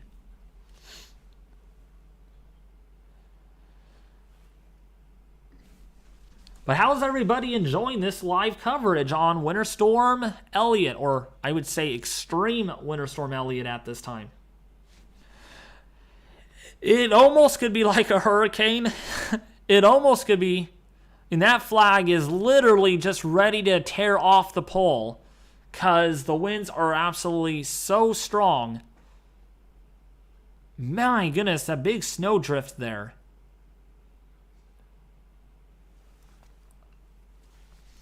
I'm glad you're enjoying it a lot, Justin. That wind is definitely intense. There's more intense snowfall coming down. So, Justin, are you excited to see some lake effect snow for your area? You're probably a little worried. I'm sure you are. And that's fine because this is going to be a lot of snow. But if you guys haven't already, subscribe to the channel if you're new. It's an honor that you're here supporting the work that I'll do and me saving lives, because at the end of the day, that's how it is. That's just how it truly is here. But yeah, pretty intense winter storm going on right now across Missouri. That blowing snow, the reduced visibilities. I triple dare you, David, to lick the flagpole. Oh my gosh. No, I'm not going to lick the flagpole. That's disgusting. Where was that camera? I think it was up here. Yeah, I'm not going to lick that. Oh, I'm definitely not. Man, that is literally, it almost reminds me of being up in, or being down south in the in Antarctica. Doesn't it look like that? Everything's kind of white. It's all bare. There's not a lot around. Almost looks like that. But at the same time, it's an image and a picture live of a historic Arctic outbreak coming into the region.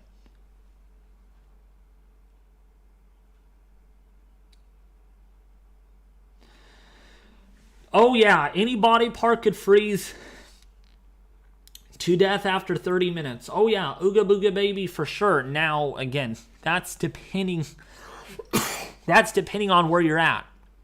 If you're up in the Dakotas, if you're in Montana, if you're in Wyoming, wind chills as low as -50 to -65 degrees could be more than enough to actually lead to frostbite and lead to a lot more serious problems in as little as 5 minutes.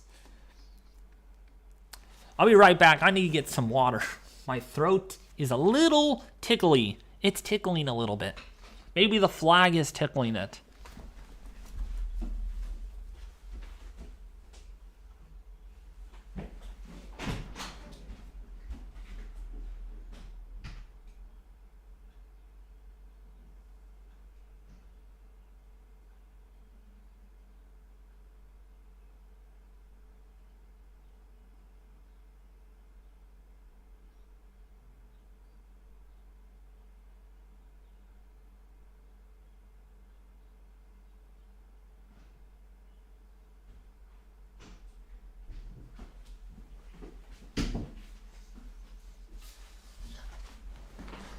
Okay, so certainly, a pretty wicked blizzard that is going on across Missouri.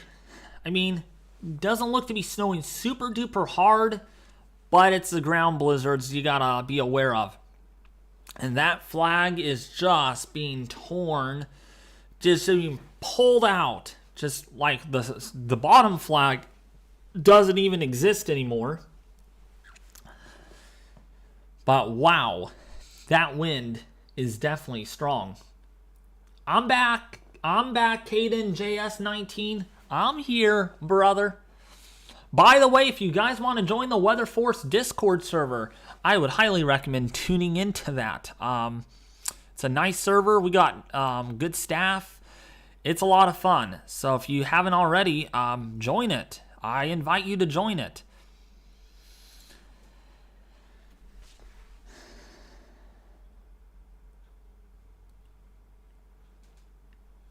But lot of rough conditions there.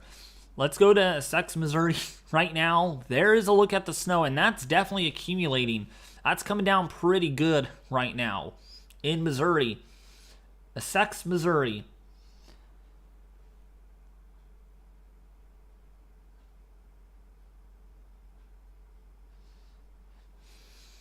But yeah, there is some blowing snow off the roof there. That's going to lead to locally higher snowfall amounts in some areas. So measuring the snow could actually be a little difficult because of the wind and everything. But yeah, it's definitely wicked out there. The snow's coming down pretty good. It's nasty. Let's take a look here at a couple of... Oh yeah, we got a weather... Okay, is that another camera? I hope that is. Maybe another storm chaser. It looks like it is. So looks like there is some rain and some snow in the mix. Rain-snow mix there at Brett Adair. 29 degrees, and it is cooling down there. You can see the temperature already falling pretty nicely. So that cooler air is moving in to where he's at in Indiana. And looks like the heaviest snow now really focusing across the northeastern area of Indiana. Kokomo getting a good shot of that snowfall right now. Three Rivers, Kalamazoo, it's snowing pretty good right now. All thanks to this winter storm. And I'm telling you folks, it's deepening pretty quickly. In fact, we're already down to 1,006 millibars. So that rapid deepening is already getting underway. And so as that does, the winds are going to become strong on the northern side of the system. They weren't such a big deal earlier because that system was kind of weaker to begin with, but now it's deepening explosively. You can see the isobars here. Rapid pressure falls, and that indicates it's coming. The biggest of the storm is just ahead of you guys, especially if you're in the Great Lakes.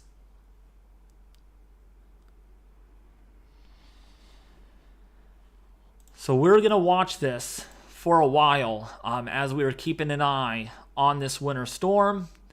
And we're going to get you your latest snowfall totals when those come out. We're just going to look at live radar for a while and satellite images because I think it's a good idea that we do that. I'm here, folks. Sorry if my camera disappeared there. I have different scenes. But I'm here. You guys can see me. Can see my face. Am I in Elliott's path? No, I am not in Elliott's path at all. Thank goodness. I'm back west. But I guess we will be in Elliott's path.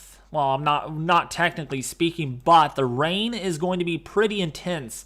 I wanted to look at my forecast really quick as far as that goes. For anyone that lives back west, we are going to get slapped in the rear end with heavy rainfall. It's going to be wicked here in California. I'm just doing the national map. There is a look at the surface low right there. We get a secondary surface low that might help deepen the system a little bit more, but look at how intense this thing is on Weather Bell. Very intense surface low that really develops. And then, of course, our next storm is knocking on the door here. Look at how strong this actually is here that hits California.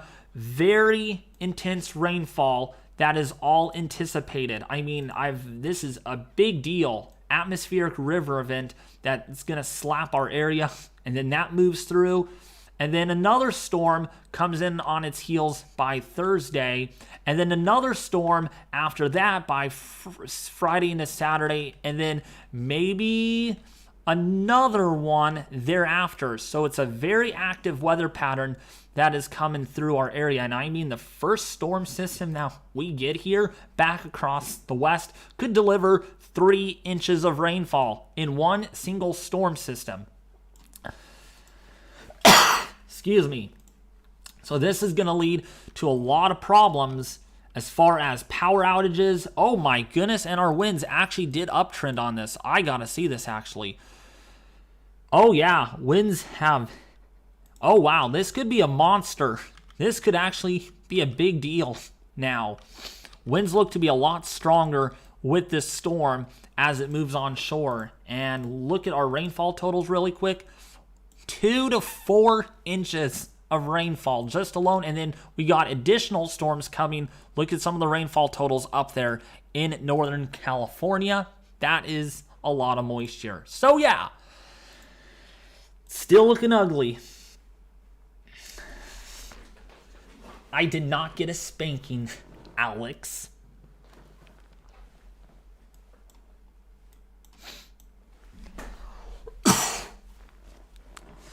So, Alex Miller, make sure your car is inside. Make sure your car is in your garage tonight. So, at least you don't get ice on your car if and when there's a flash freeze that happens. Because if you get a flash freeze, when you do get a flash freeze, you're going to have a lot of ice on your car if you keep it outside. Very disappointing winter for my area in Massachusetts. Why would you say a disappointing winter? Oops, I don't want that. What is so disappointing about it? Let me know. I mean, you're getting rain. That's part of winter, isn't it? It is part of winter.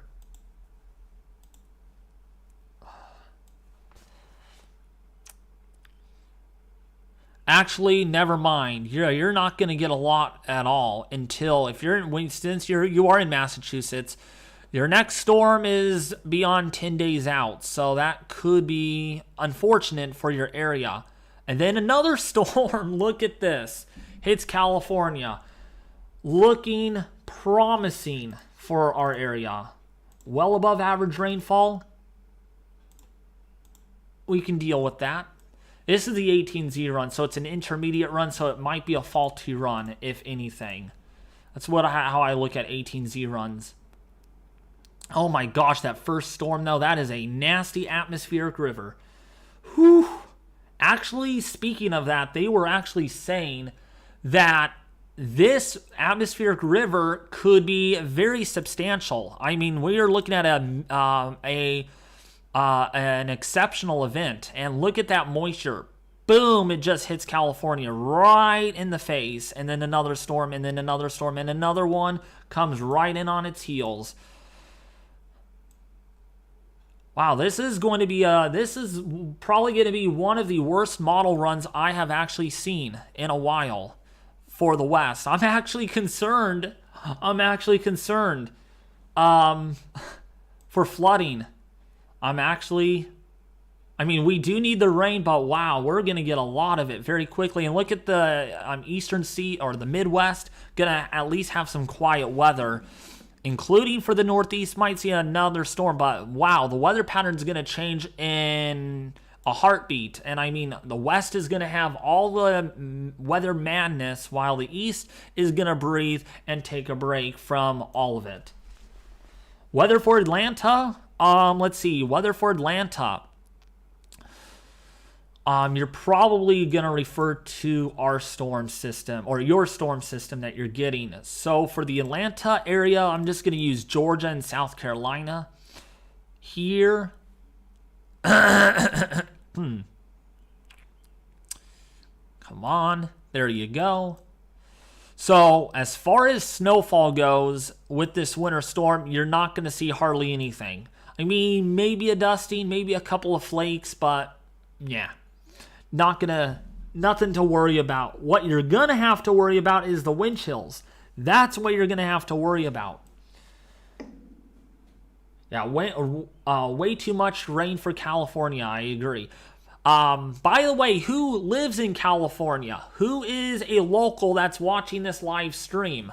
Let me know who is a local that is watching this live stream right now. Because if you're watching from California, congratulations. And if you're watching from California, depending on what part, get ready for a mouthful of rain. So, yeah, wind chills are going to be cold for Atlanta. -4 for your Saturday morning, and it's going to remain cold. Those wind chills not going to be very lovely, not going to be very fun to be in. About 10 degrees in some areas, single digits the further north you go. Might still see those negative territory temperatures of those wind chills. He sits too long. I do sit too long because I'm live streaming, right? Try live streaming, Alex. You are going to get tired. You're going to... actually, you're not going to get tired because you're into it. I'm into the live streaming of winter storms. I love doing this. I love tracking it. I love seeing a bombing cyclone. Well, I shouldn't say that. I don't want to take it the wrong way, but I like to see how these systems just... boom. They just blow up. Please dance. No, Alex.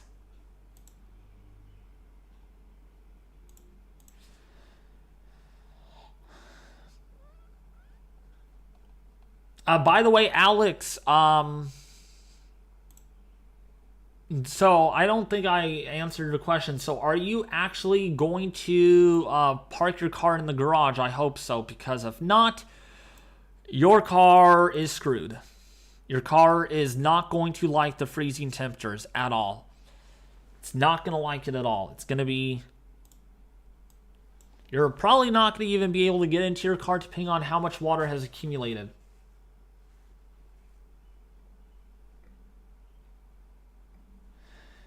What's up, Ooga Booga Babby? How are you doing? What's up, Daniel? How are you doing? I hope you're doing great. We're keeping an eye on Winter Storm Elliott, an extreme winter storm.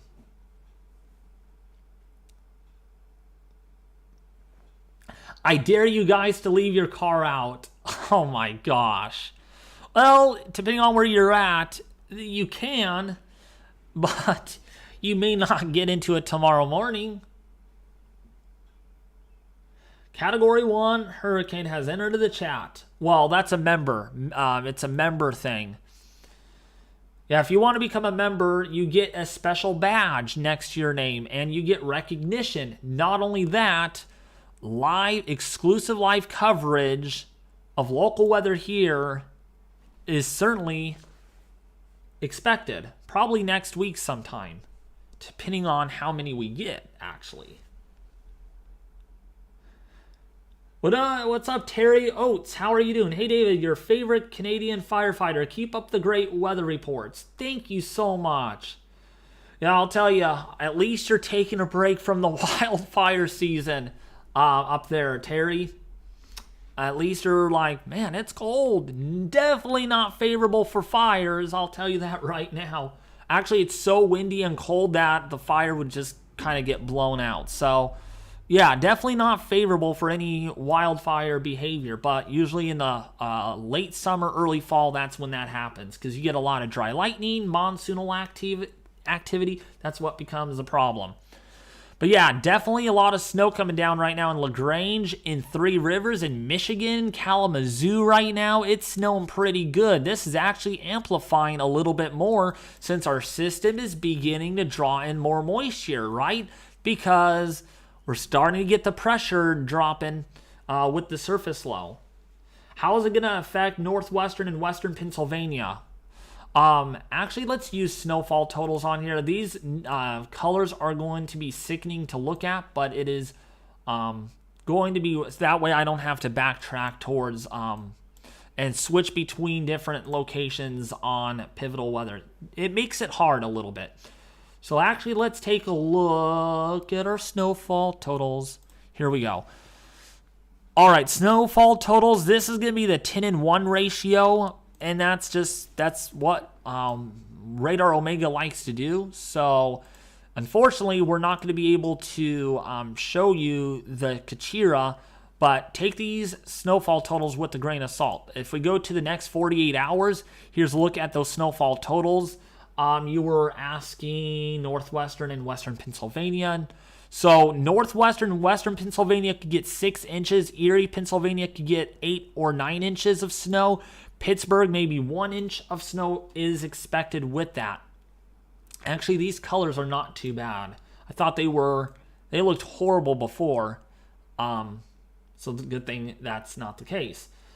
Report on Nova Scotia if you have anything to tell us.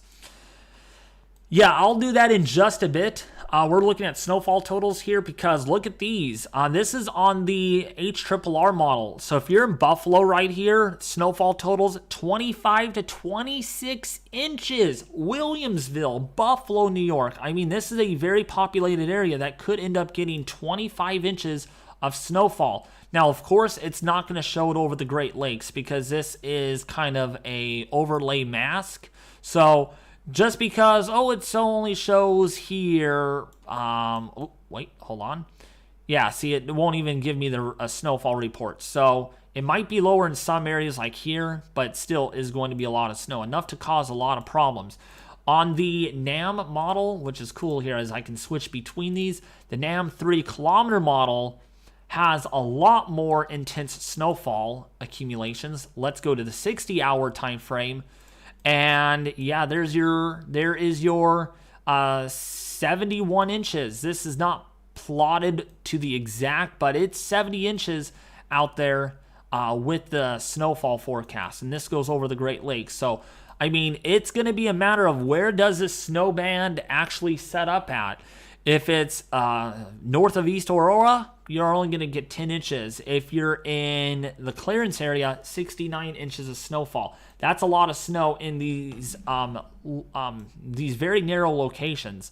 Now, again, this is generous because, again, it's still capturing the lake effect snow. And we can see that if we go over to let's go over precipitation type.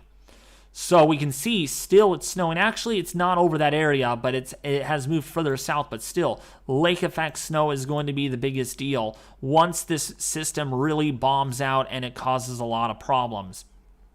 In fact, wow, this is not going to show us a pressure very well, actually. So we go to, it's not going to do us very well. I don't know why they should fix the air pressure on this. Actually looks a lot better on here. But yeah, look at the air pressure on the forecast model here on the HRRR. This thing is going to go insane when it bombs out.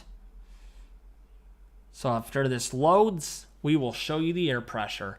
How about that? So we can see, there it is. Pressure drops very quickly to 970 millibars to the north of this, even close to 966 millibars perhaps. It's very low. Even 964 millibars. So this thing is in the process of bombing out right now. And look how strong the surface height to the north or to the northwest here is. 1050 millibars. It's pretty high. It's called the Canadian high. So now I want to go through and show you all our precipitation forecast for those that are wondering. Because this is the latest complete model run.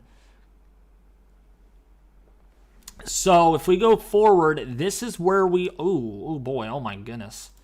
Like to freeze on me, don't ya? Don't ya?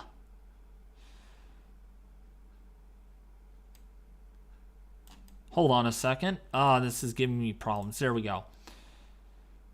Now let's play this. So we can clearly see here, this is where we're at right now about. So this is going to render some more. So of course we can see that the front has definitely strengthened a lot more. And this is going to become a bigger problem when this begins to really bomb out over near the Detroit area. And then here you go. By the time we go into about 12 in the afternoon tomorrow, here's your lake effect snow machine that's going to be turned on. All this northwesterly wind going to be blowing right over Lake Michigan and off of it, and also off of Lake Erie over here and Lake Ontario. So when we go forward in time, there is your lake effect snow. Really going to be intense. Look at this snow band up here. moderate to heavy snowfall over a 12-hour period up there. I mean, that snow band does not even move at all. So that's going to really lead to a lot of problems. As you can see, lots of this is going to be circulating around the center. No, I am not sick, Alex Miller.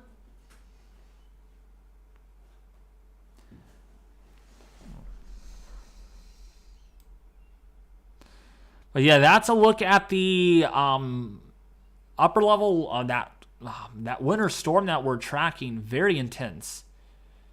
Really intense right now. And that's what we're watching live on the channel. If we want to be specific, we could look at the 21Z. This only goes out to 18 hours though, so it's not a very full-on run. And that's just how the HRRR model is. It doesn't go out that far. Actually, why is this not even loading? Okay, that's a broken model run. Okay, let's do the 20Z then. See if that loads. Yeah, here we go. So you can see there is the surface low. Still looking very intense when it bombs out here over portions of if you're in, say, Quebec and Ontario, Canada. That's what we're looking at.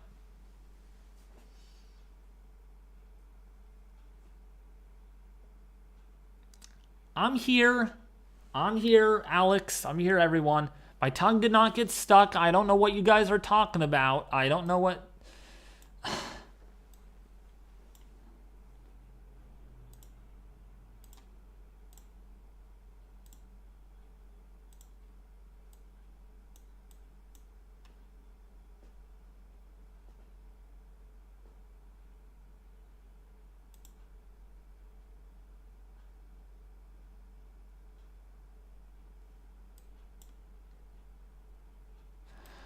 So if we take a look at the live cameras once again, why is this not working? Oh, there we go. Advanced Missouri. Got some lights there, so that's going to be helpful, but those winds are pretty dang strong. Quite strong there. What's up there from Lexington, Kentucky? How are you? So definitely that snow coming down, and the winds are blowing that snow around pretty nicely.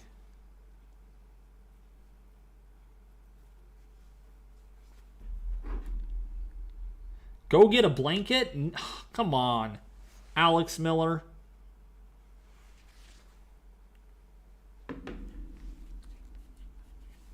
So again, this is what we're watching right now. Moderate to heavy snowfall really blowing across southeastern Missouri, and that's part of that weather system that is really intensifying. Actually, I think we got a new meso analysis here on the surface flow. Did we? No, we didn't.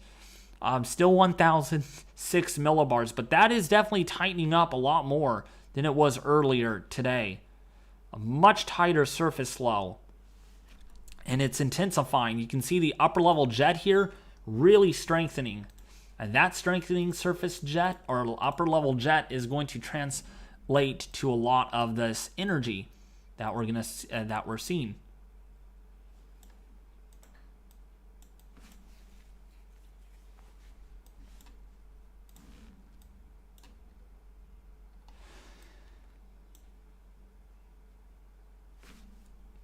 What's up, DE2003? Doing a great job for us, David. Thank you so much. Just started snowing here in central Indiana. It will be fast moving. Says only 120 minutes of snow. Yeah, this is moving through at a pretty quick clip, and that's kind of why the snowfall accumulations are not going to be horribly significant. We're not talking 2 feet of snow or 3 feet of snow. It's going to be moving pretty quickly through the area. Winds picking up here in Indiana. Yeah, it's definitely windy there. And that's, again, part of the colder air. That cold front swinging on in. Fort Wayne, Auburn, definitely getting quite a bit of moderate to heavy snowfall. These brighter gray colors indicate heavier snowfall. And I mean, this is 40 decibels. So that's in the moderate category for rainfall. Or for snowfall, sorry. It is sure going to warm up tonight, huh? Well, depending on where you're at.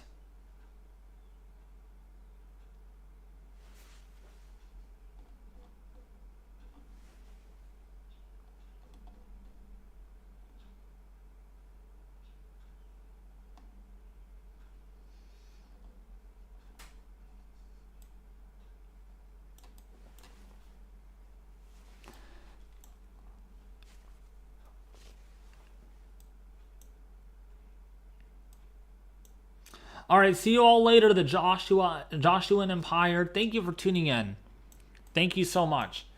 So again, if you're in Auburn right now, we are looking at quite a bit of snowfall in this area. Lansing, Michigan, also getting the snow really soon. All right, the colder air is on its way in from the northwest as this surface low really deepens. And it looks like the surface low, or one of the main surface lows are here. This thing is going to explode pretty quickly once this gets over into northeastern Michigan, the main land of it, and you can see the winds here picking up 15 to 20 miles an hour. Candy, can you please stop trolling me? Thank you very much. I am not hearing voices. I am not hearing anything like that. All I ask is please, if you can, please stop saying stuff like I'm hearing voices and stuff, because I'm not hearing anything like that. All right. Kalamazoo, if you're in Auburn, Indiana, that's where the snow is coming down pretty well. And that includes you too, Alex Miller. All right.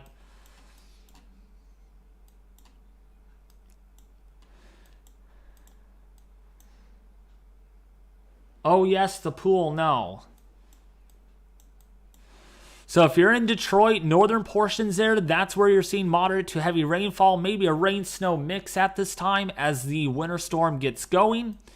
When you are in Auburn, Fort Wayne, Indiana, that's where the heaviest snow is coming down right now. We are going to give you your latest snowfall totals here when new model guidance comes out. But in the meantime, here's a look at the latest National Weather Service map, and this is pretty dang colorful. Actually, they have expanded the high wind warnings a little bit. Oh, no, wait. Those are the same areas that are under the high wind warning already. But quite a bit of active weather going on here. You can definitely see.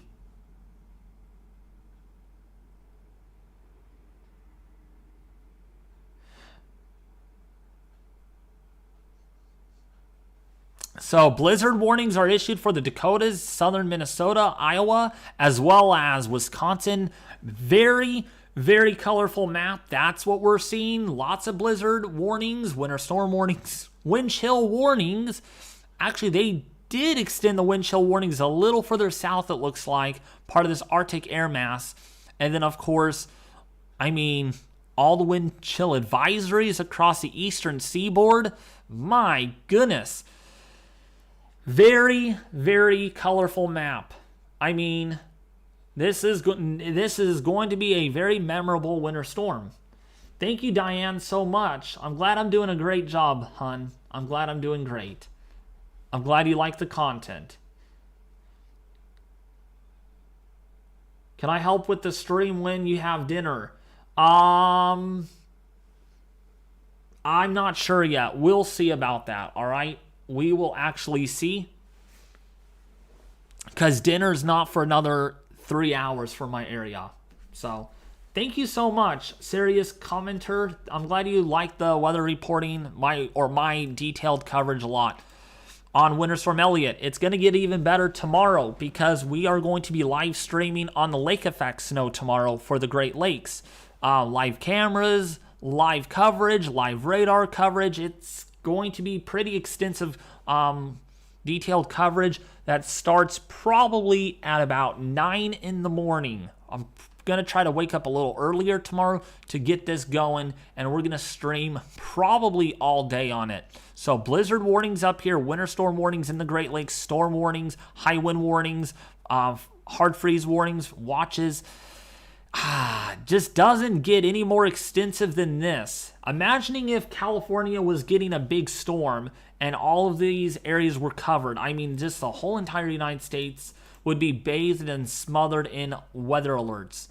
And it looks like the latest GFS model has a big storm bombing out maybe over the eastern seaboard, but that is very far out. Don't start worrying about it because it's probably not going to impact the area.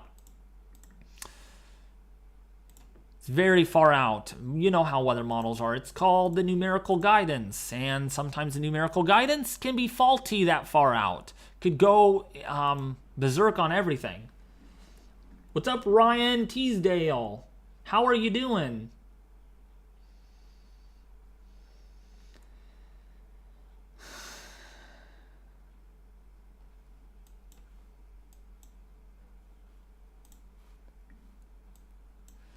So if you're in LaGrange, if you're in Fort Wayne, if you're in Huntington, moderate to heavy snowfall coming down right now over the area on I-69 all the way up towards Battle Creek in Michigan. That's where we're seeing our heaviest snowfall. When you take a look at our live cameras, right now it is not snowing. It's snowing a little bit, it looks like. That guy is running, so that might indicate something. Or it's too cold where he's at.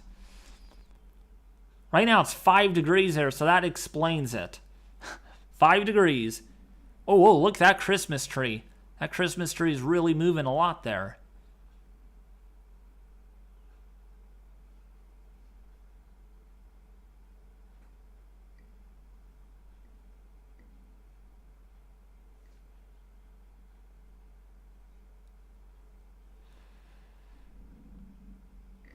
That's not my house, Alex. This is in Missouri. Come on now.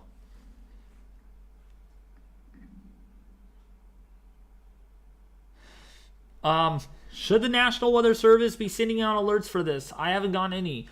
Ooga Booga Baby, well, if depending on where you're at, you may not have gotten any weather alerts. If you're in southern Florida, you probably didn't receive anything yet. But yeah, that's a look at Mark Twain in Missouri.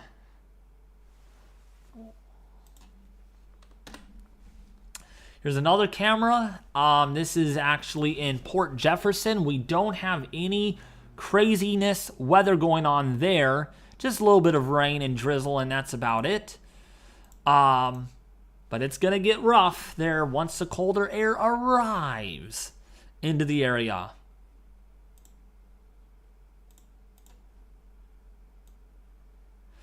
And that's a pretty big nor'easter on the GFS model at 384 hours out. I doubt that that's actually going to end up happening.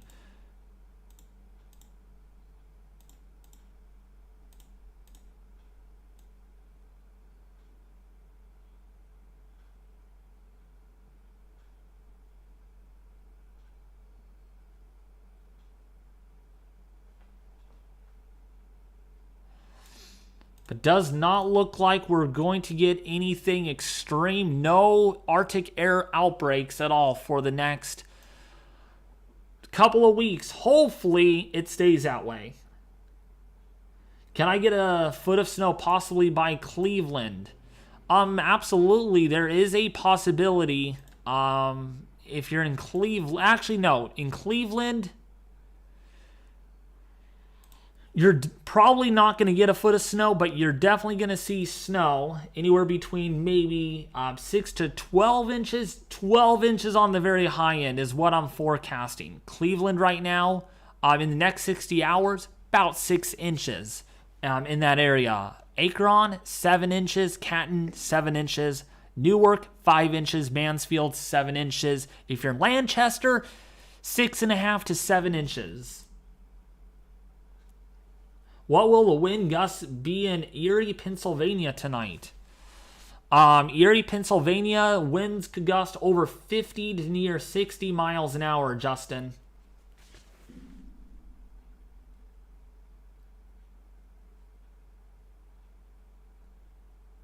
You're not going to get 9 inches of snow, Alex Miller. There's literally no snow forecasted for your area. Maybe an inch at most.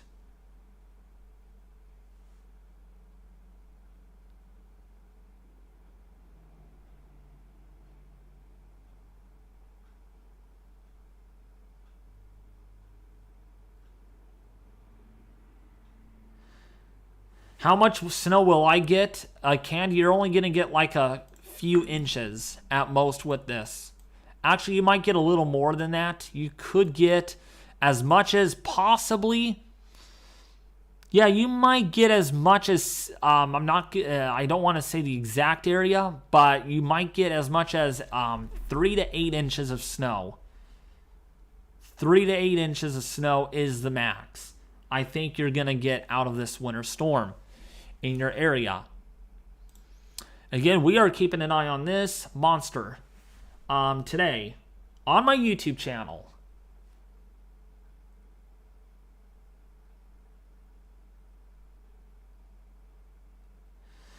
I'm in Midland County. It's snowing. You're in Midland County? Yeah, it's definitely snowing up there. Part of that cold front that's swinging on through.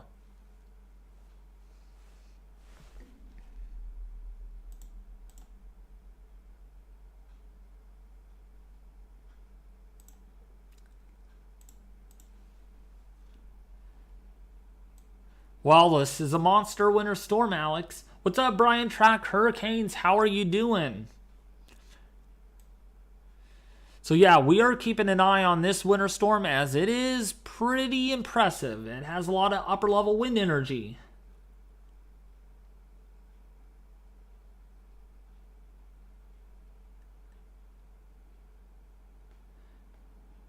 Can you stop commenting and complimenting everything that I do, Alex? Oh my goodness. You make the littlest compliments anything that I do. You're funny. You're funny. I'll tell you that right now. You're funny. I'm watching other monitors just to make sure I'm in frame and everything.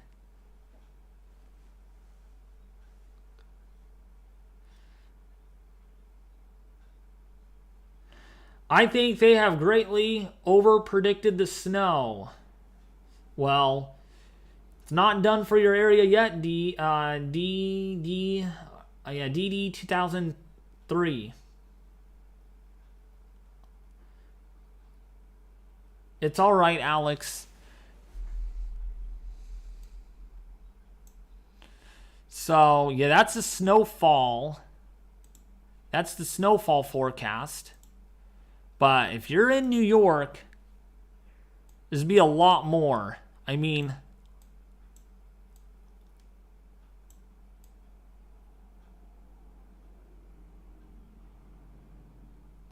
yeah, over the next 60 hours, like I said, 93 inches, there is 95 inches right there. 95 inches of snowfall that could be forecasted if the NAM 3 kilometer comes true over the next 60 hours. That's a lot of snow. That is some serious snowfall totals. If you're in Buffalo, thanks to the lake effect snow that's going to be rolling on through the area. Watertown coming in at 12.5 inches. Kingston 17-18 inches. Jamestown 5 inches. Clarion, they're at 6 inches of snowfall is anticipated.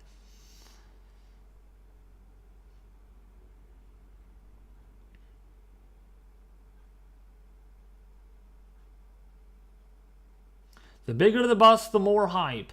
Again, we're not saying this is a bust. Please do not say that, because this is just getting started. Please understand that.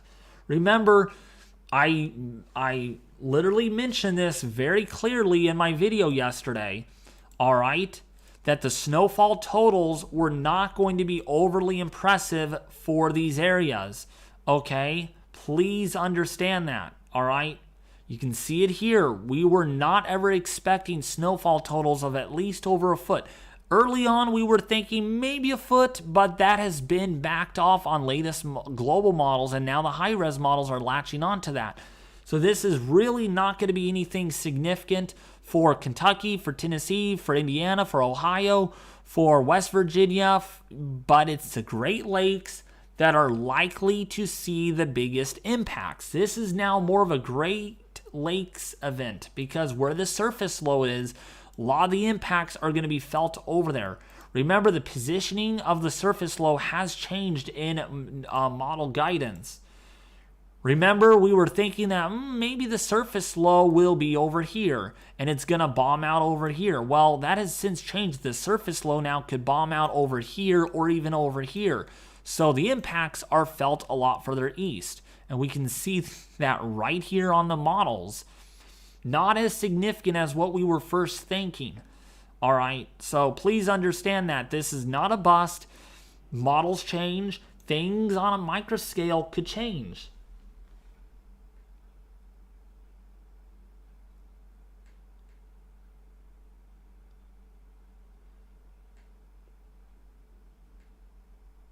Well, for Northern Ohio, it won't be a bust.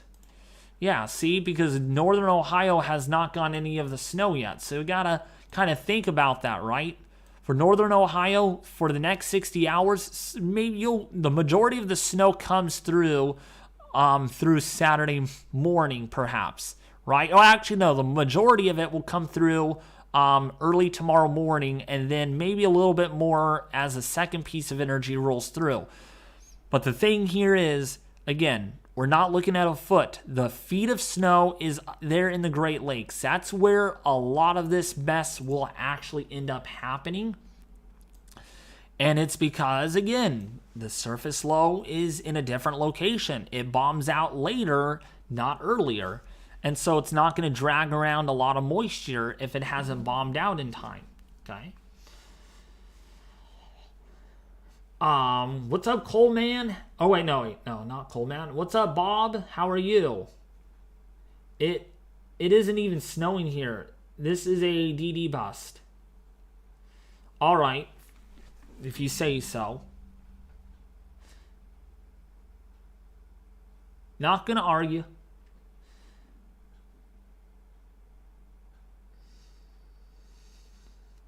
That's insane. Almost 8 feet of snow around the Buffalo area. Yeah, according to the NAM model. That's the NAM world. All right. So, but otherwise, look at Western Michigan, folks. This is a lot of snow. There could be as much as 2 to 3 feet in some of these areas. So, Transverse City could get 3 to 4 feet of snow out of this winter storm. All right. If you're in the upstate New York area, that's where the majority of this snowfall will really be a big problem. The lake effect snow is going to be very much insanity as the colder air rolls in. It goes over these warm Great Lake waters, and you get the instability that ends up being a problem. So we can see here up to about 4 feet, 5 feet of snow, maybe for Buffalo, if this is all going to set up as what the NAM at 3 kilometer model actually indicates. Okay, so that's what we're seeing.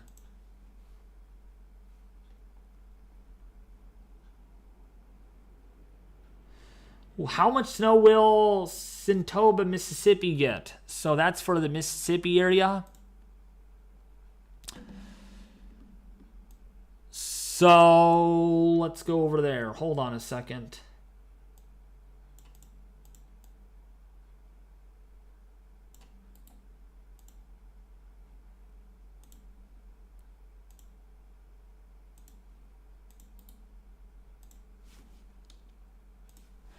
So for Sentoba, Mississippi, you're going to get, that's way down here. Let me actually switch scenes or switch areas.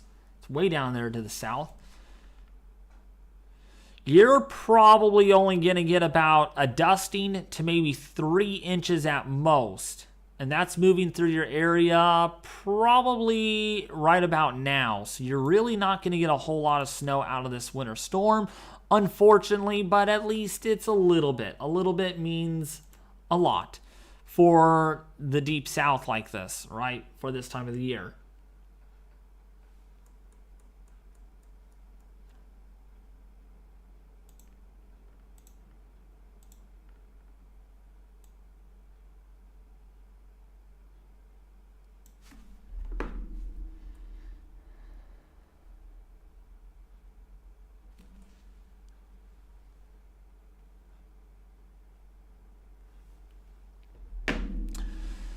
So we are going to keep an eye on the snowfall totals. We're going to get new model guidance in here really soon, and that will be an eye-opener. I'm hoping the HRRR is getting closer and closer of getting us the update. We have 2 more model cycles to go, and then we'll get the 0Z model run out here in about an hour and a half. I'm hoping that's what the hope is here. And then we'll be able to see the next 48 hours of what that model shows. Because it's probably going to show a lot of snow, maybe a little more for the Great Lakes.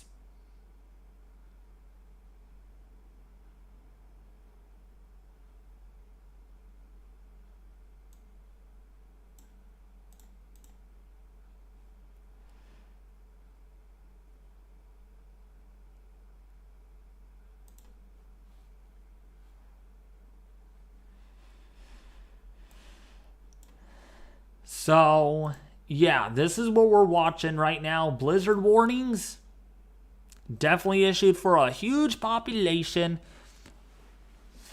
And yeah, this winter storm is definitely active. It's a big system. Yeah, it's better than getting no snow at all. I do agree with you on that, Brian J. Jones. Why is it snowing more snow for Central Ohio? Central Ohio. Let me check radar over there. It's not snowing there, but yeah, for Central Ohio, it's just again all about the moisture and the accumulation. That's probably why it has more snow over Central Ohio.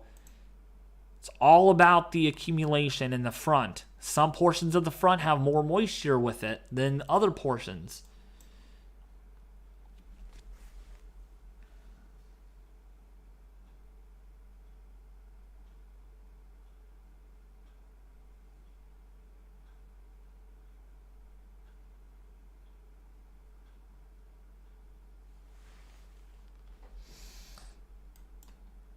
LaGrange, Angolia, if you're in Warsaw, if you are in Auburn, that's where the heaviest snow is coming down.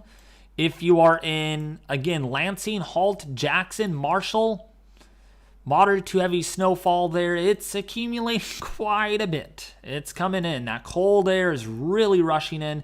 Temperatures are already down into the mid-20s right along the coast there of Michigan. Grand Rapids getting some of the snow. But again, it's going to turn on. This is probably right now all lake effect snow that has been turned on because of the temperatures. Because over here, it's already 0 degrees. In fact, if we bring up our satellite, and there could even be lake effect snow on the back side of this. It's pretty significant.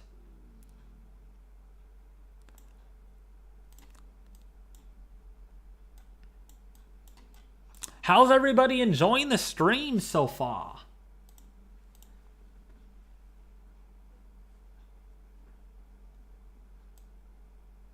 We're only up to 154 likes. If you have not liked the stream yet, please consider doing so.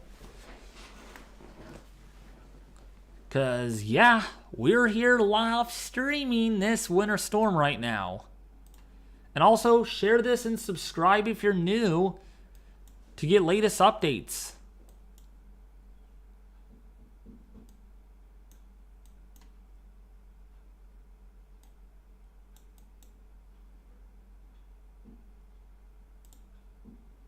Thank you so much, Bob. I do appreciate it. Yeah, we're keeping an eye on the snow. I'm glad you liked the stream a lot.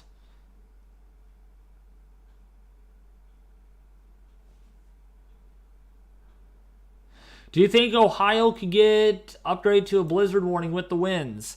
It doesn't surprise me. It doesn't. But again, a lot of the snow will probably be done. But yeah, ground blizzard is certainly a possibility for the Ohio region. But right now, I don't see one being issued yet. I don't see that yet. But don't be surprised if it does get issued. But definitely blizzard conditions across western Michigan, northern Michigan, and especially over here across the Dakotas, Minnesota, and Iowa. Going to be some big time winds up there.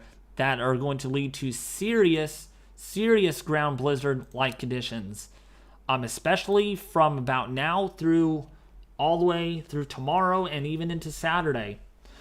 Welcome back, Diana. I'm glad you're back. I'm glad you're back here watching the stream. So again, we're tracking the winter storm very closely.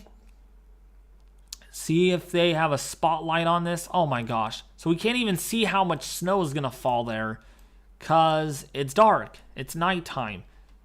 They have not thought about putting on or turning on a light or a spotlight aiming at the snow. But over here we do got some observations, and yeah, that snow is coming down good there in the advance of Missouri.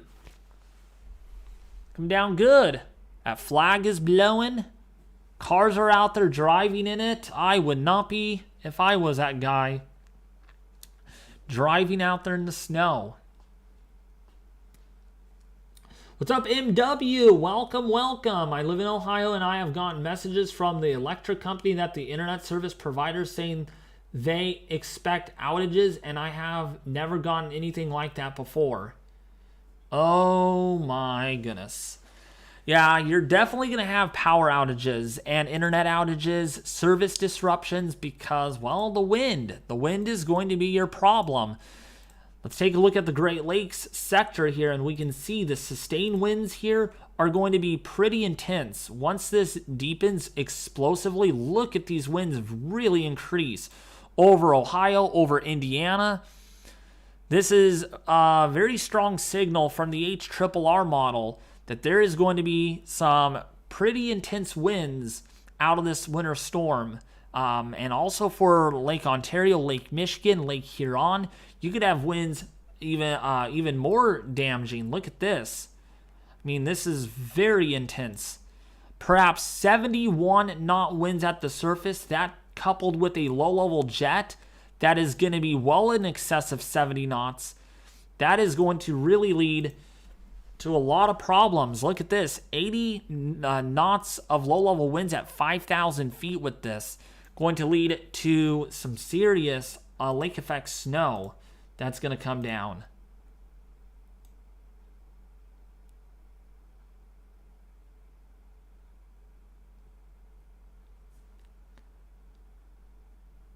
Are there going to be deaths with this storm? I'm not going to say yes. I'm not going to say no because I don't want to put out information like that. Okay? You'll have to look at your news sources and social media for the latest information on that. Because if I say something and it doesn't pan out, then I could get called out for it. So I'm gonna stay away from that. All right? So please take a look at your news sources and just watch the news and see what they say about deaths and stuff, because I'm not going to be putting up numbers and stuff on that. Everybody in the path of the storm, charge up all of your devices, and if you have a portable charger, make sure that it's charged up to the max. I agree with that. MW, a lot. Please make an announcement about the... Okay, no. Oh, please make an announcement about the water in toilets freezing. This is a serious health hazard, okay? Absolutely, yeah. Well, yeah, your water pipes could freeze, so that means flushing your toilet is gonna be a big problem, especially if you're in the northern tier of the United States and even in the Midwest. There's gonna be a lot of plumbing problems because how cold these temperatures actually are. I mean, if we take a look at our wind chills, I can hear my stomach growling. That means it's time for me to get some food, probably. Time for me to eat, I guess. I'm not going to eat just right now, though. But I'm going to have to eat soon. I've not had anything to eat today. Thanks for going live. Love your channel. Thank you, Nancy Morris. I do appreciate it. I do so much.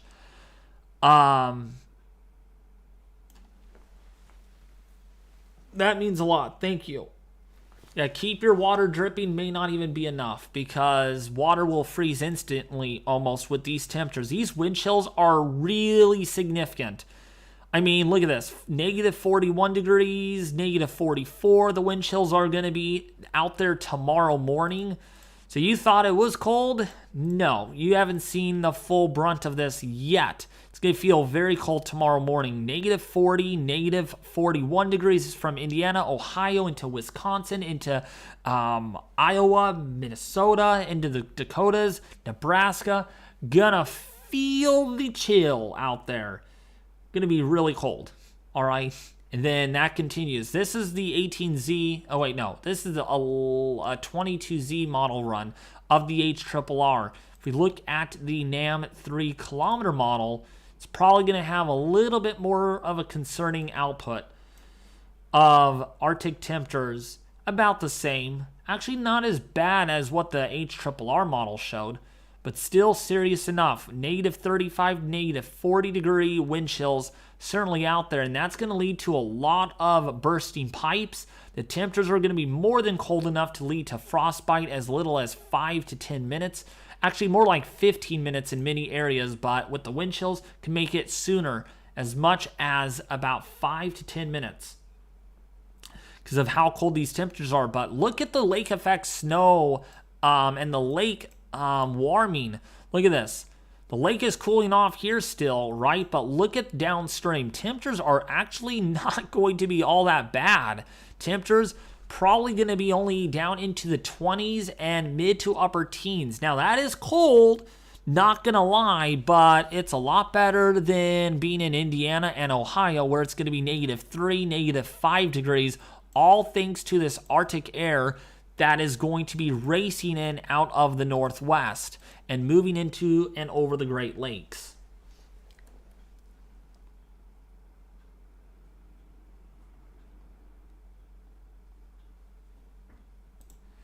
And these winds are going to be strong. They're already strong, but they're only going to get more stronger once the system actually deepens explosively on the models. And we can see it here, clearly indicating.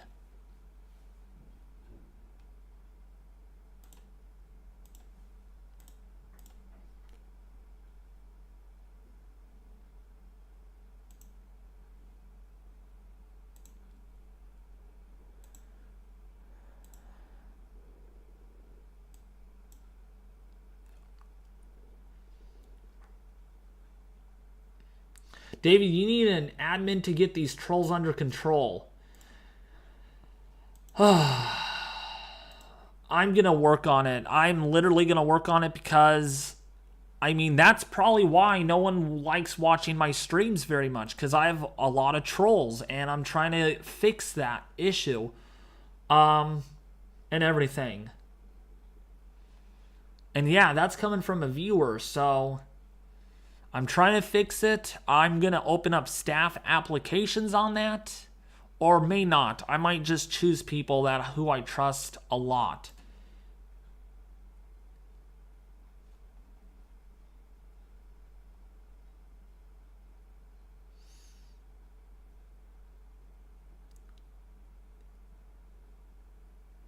Yes, I did decorate my Christmas tree.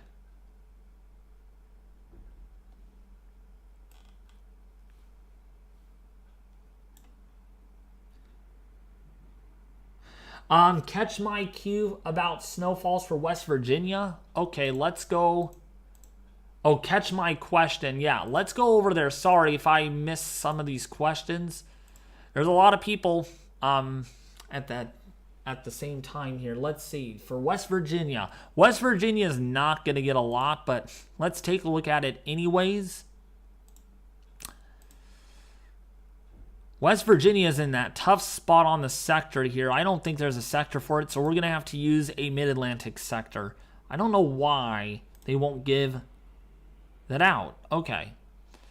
So snowfall totals over West Virginia anywhere between 2 to 5 inches. Now, for the higher elevations, due to orographic effects, you might see up to 8 or 9 inches. But in general, you're only looking at about 1 to 3 inches of snowfall. Not a whole lot. Much C130.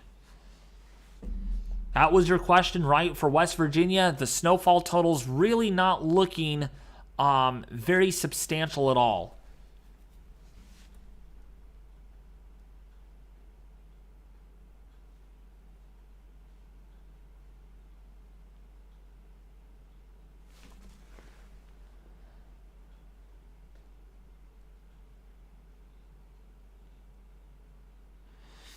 Yeah, I know winter just started, but I can't wait to see what the spring will bring in 2023.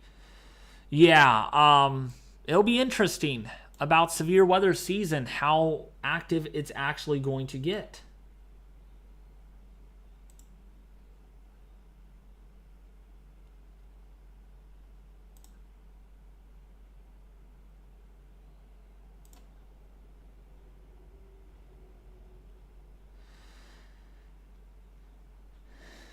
What is the wind going to be like for Bat Cave, North Carolina? Please, I have family there. So Bat Cave, North Carolina. So in general, I'll just look at North Carolina because there's it's a pretty.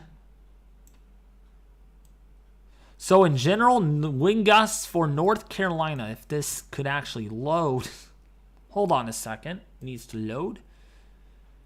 So wind gusts in North Carolina could be anywhere between 40 to 50 miles an hour. That's what the NAM 3-kilometer model is actually showing. So wind gusts between the 30 to 45 mile an hour range out of this winter storm. That's what the models do indicate quite a bit. All that wind is going to be screaming over the Carolinas and leading to power outages. So yeah, big time winds there for North Carolina, especially for Friday morning. In the next 17 to 18 hours when that cold front rolls through, there's going to be a lot of wind. Big time wind.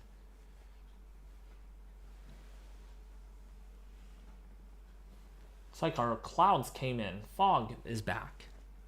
I'm okay, Candy. Thank you for asking.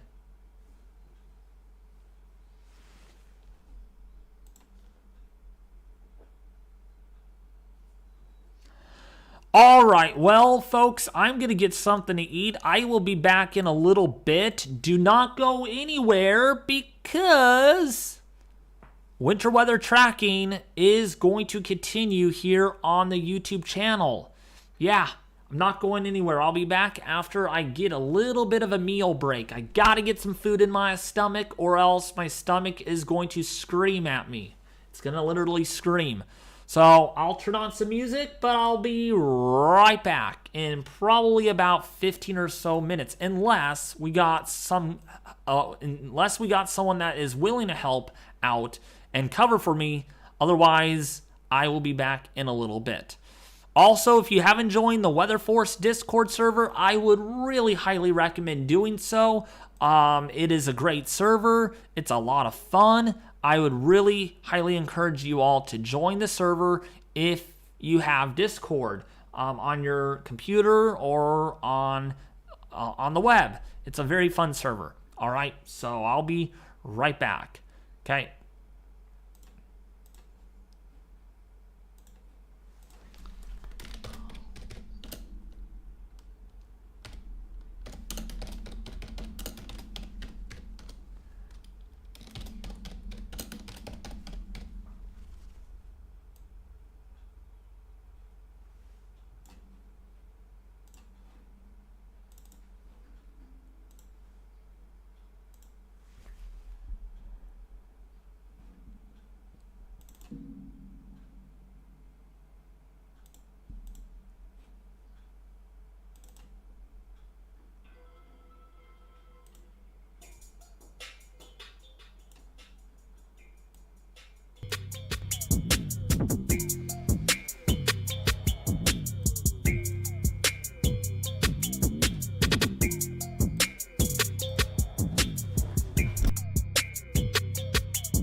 All right, I am back.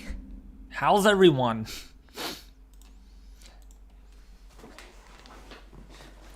So we're keeping an eye on the winter storm right now as it tracks across the Great Lakes. Yes, we're keeping an eye on a major extreme winter storm, Elliott, as it impacts much of the Midwest region. We're looking at different Doppler radars.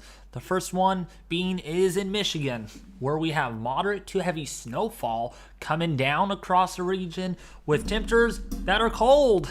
We got 32-degree temperatures ahead of the front and then in the 20s behind the front. If you're in Detroit, we have a mix of rain and snow as the cooler air comes in. Some of the cooler winds coming off the lakes are enhancing some of the snow coming into the Detroit region, and then to the south, like Indianapolis, still snowing pretty good there with temperatures that are in the single digits, especially in Lafayette where it's really cold. And then out ahead of this, temperatures are in the 30s, was why we're not seeing the snow there yet. In Kokomo, it's already in the teens as the snow moves over Fort Wayne. Snow is tapering off with a westward extent, but ground blizzard conditions are certainly a possibility. What's up, Tom Byron? How are you doing? Welcome. We are keeping an eye on a pretty significant winter storm. And also, Tom, going to get some rain for California, too, down there in the Southern California region. If you're in Morganfield in Kentucky, that's where we are seeing the snow coming down pretty good. Temperatures in the teens and single digits, so definitely more than cold enough to support the snow, with dew points that are also on the low side, and that means that cooler air is coming in. That means temperatures are going to get nice and cold tonight. Look at the snowfall coming down across portions of Missouri. It is snowing pretty good on this weather station SX in Missouri.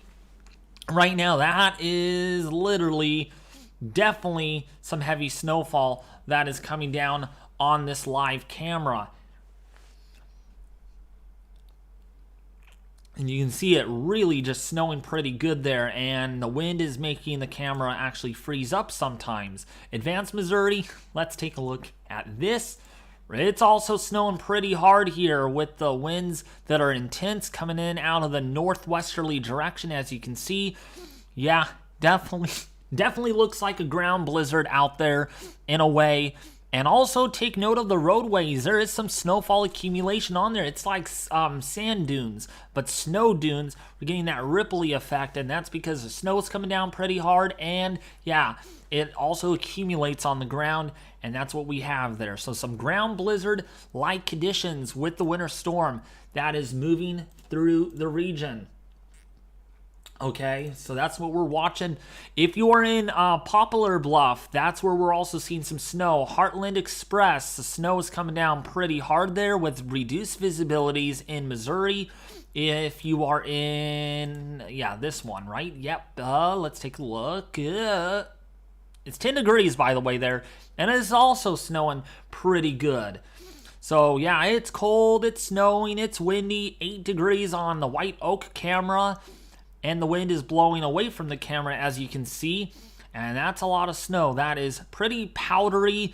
It's not very wet at all. Less moisture content as the cooler air comes in and dries out the snow a little bit more. That's why there is such thing as dry snow. You can just look at it by seeing if it's floating around and everything. Also, some pretty good snow coming down across Jonesboro. This could amount to maybe a few inches now. Looks to be a little stronger than what we first thought on the models, but coming down pretty good at a decent rate. And we have winds there gusting up to over 40 miles an hour. So definitely snowing there. In Little Rock, not much going on with the snow. It's going to be very light, and you're already on the back side of the front, so you're not going to see much in the way of snow tonight, with temperatures that are plummeting already down into the teens. Look at this northern portion there of Arkansas. You have temperatures in the negative territory, -2 to -5 degrees. Out of this winter storm. So it's cold up there the further north you go. And then, of course, if you are in the if you're in the Iowa region, it is -11, -10 degrees, and look at these winds. They are blowing, gusting up to 43 miles an hour. If you're near Cedar Rapids, gusting up to 46 miles an hour. It's going to get windy tonight across all of these areas. Winds here gusting up to 37 miles an hour. So big time winds and some much colder temperatures that are on the way. Yeah, it's going to get colder than that. -15 to -20 degrees all the way across Bismarck as that cold Arctic air settles in. And it looks like some of our radar sites are actually, they're not down. I thought they were down. But you can see gusts up to about 37 to 45 miles an hour out of this winter storm. That's what we are dealing with right now. How's everyone doing, by the way? How's everyone enjoying the stream? If you're new, share this. Let's get the word out to a lot of people. This is pretty important information that I am providing you in this live stream. But yeah, the pressure's really dropping on this. Definitely can tell. Very tight pressure gradient. So those winds are definitely picking up on the backside of the system. And there is a cold front right about in there is where we're seeing that huge temperature drop. In fact, if we take a look at our live observations from the weather stations that we have on Weather Underground, you'll clearly see that we have a lot of cold air coming in. Look at this, 13 degrees in Iowa. We clearly have, look at this, 46 mile an hour winds in some areas here, 51 miles an hour in Aurora. So really, really big time winds as the surface low really deepens, and that's going to bring in more colder air out of the north in the wake of this cold front. And you can really see right here, 36 to 40 mile an hour winds on the backside of this cold front, and it's coming. In fact, this is pretty much where the cold front actually is, perhaps. Yeah, there's a little bit of a squall line-ish kind of thing. And right behind it, that temperature drops immediately as that cooler air really rushes in. We got winds over the Great Lakes that are gusting up to 31 to 40 miles an hour. But especially back in here is where we have a lot of the cold air, and it's windy and it's pretty blustery. But if that's cold enough, why don't we go up here to northern Canada where it's -31? We got some temperatures up here that are -36 degrees. You can't get any colder than that. And then let's see if we can find any temperatures that are colder. Yeah, look at this right here. -48 degrees on the Turks on the Tundra. Yesterday it was -60 degrees there. How about that? So got close to an all-time record, a low temperature just alone in that one location. So it is very cold up here, and all that cold air is going to have to go somewhere but south. And so that's what the wind is for. It's bringing in all that cold Arctic air into the region, and it's really going to have an impact on temperatures all the way throughout tomorrow. The winds might not even allow temperatures to even warm up at all in these locations. Like right now, Davenport, -8 to -10 degrees. Forecast low there, probably -15 degrees tonight. So it's really cold there. And right now, so far, we have 22,463 flight delays today. 5,503 flight cancellations. So a lot of flights canceled because of this wicked weather that we are dealing with right now. And this is only going to get more worse. It's not going to get any better because the system still has to bomb out. It still has to produce a ton of that lake effect snow over the region. We are going to have my latest snowfall forecast here in just a little bit. When we get that HRRR model out, we are going to give you the very latest update here. 23Z, only one more model run to go before we give you the full 2-day forecast of how much snowfall this could actually bring. But right now, the winds are going to be a big problem tonight. They are going to get strong out there, especially again for portions of the northern plains as the pressure really deepens. This system is already beginning to rapidly begin to bomb out, and it's going to continue to bomb out as the system as there's a lot of favorable environment for the deepening of a cyclone. And you can see that there, clearly indicating on the cloud cover the increasing clouds, which means, well, we got the cooler temperatures coming into hand, and that's leading, again, to the heavier snowfall. And I mean, we got quite a bit of blue here. That's moderate to heavy snowfall accumulation so far. In Lansing, Flint is where we're seeing quite a bit of the snow. Bay City, Midland, Mount Pleasant. If you are in the Sandusky area, that's where you're seeing a little bit of snow, probably a rain-snow mix. It's 37 degrees, probably an all-rain kind of thing right now. But to the north, it's snowing. Look at this, Transverse City. If you're in Gaylord there in the Michigan area, it's moderate to heavy snowfall. There's these pockets of very intense snowfall rates, and that's going to lead to brief whiteout conditions, some very slippery roadways out there because the snow is still rather wet. We got temperatures right around 30 to 31 degrees, and if it's wet enough and if it melts, when we get this cold Arctic blast in, flash freezing is a big possibility over this portion of Michigan, thanks to all the cold air that's about to really get ushered in. So I am able to stay safe working from home, and I got all my supplies and Christmas shopping done. So we are just enjoying the excitement. Nice. So that's a good thing that you got a lot of that shopping done. In northeastern Ohio, we have a few warnings through Sunday. Oh yeah, it's gonna be bad. It's gonna be bad there for a while. And that's because of the strong winds and the heavier snowfall that is anticipated. In fact, if we go over to northeastern Ohio right now, depending on exactly where you're at, I can see that, yeah, you are under two warnings on this end. A winter storm warning and a wind chill warning. Look at these temperatures. -2 degrees, perhaps, Friday night. So it's a really big deal. Let's take a look here at our rare product that I use in my live streams is the Winter Storm Severity Index. Yeah, this measures of how significant the impacts will be, and right now we're looking at a lot. We can't make this any bigger. What in the heck? Why can't we make it bigger? I don't get it. So let me make this a little bigger so you guys can see. So there it is. We're looking at major impacts, potentially a few areas here that could get extreme impacts due to the heavy enough snowfall. We could be looking at extreme impacts over Buffalo. Look at that. Right there, the purple indicates extreme impacts likely.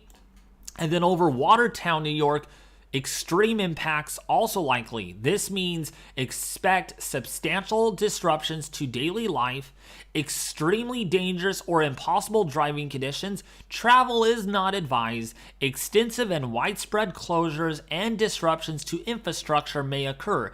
Life-saving actions will likely need to be needed. So that's in the purple area on your screen, and a major is lesser serious than, say, an extreme, but still expect considerable disruptions to daily life, dangerous or impossible driving conditions, avoid travel if possible, widespread closures and disruptions to infrastructure may occur. Okay, and then so on and so forth, the moderate risk there. All right, what's up, Greg? How are you doing? David, what will it cause? Will it cause lake effect snow in northwest Indiana?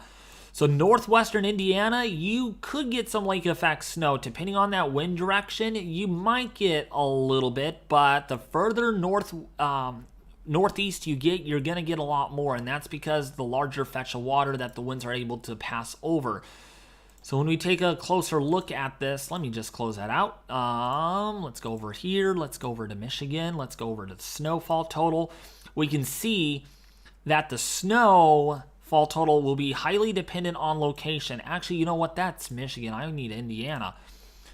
So northwestern Indiana, again, you probably will get almost a foot of snow out of this in the next 60 hours. But again, it really just all depends on exactly where that wind is blowing from, right? We can see there's nearly, some areas here could nearly get 31 inches, while if you are in the northeastern or northwestern corner of Indiana, you might only get 4 or 5 inches.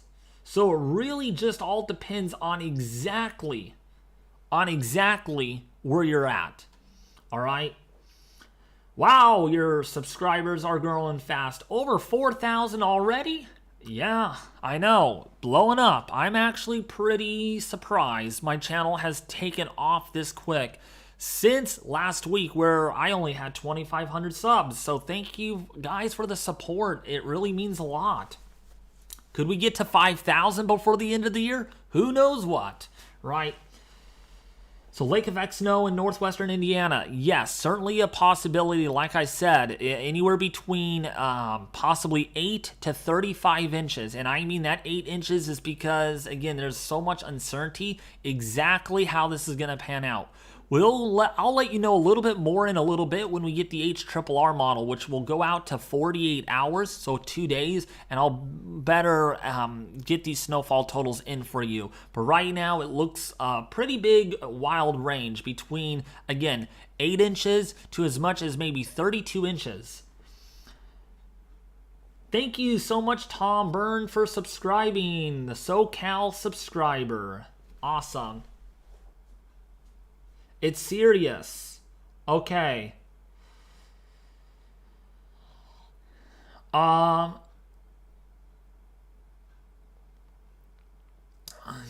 Candy was asking about what's serious, Alex Miller. Are you just doing that to get my attention?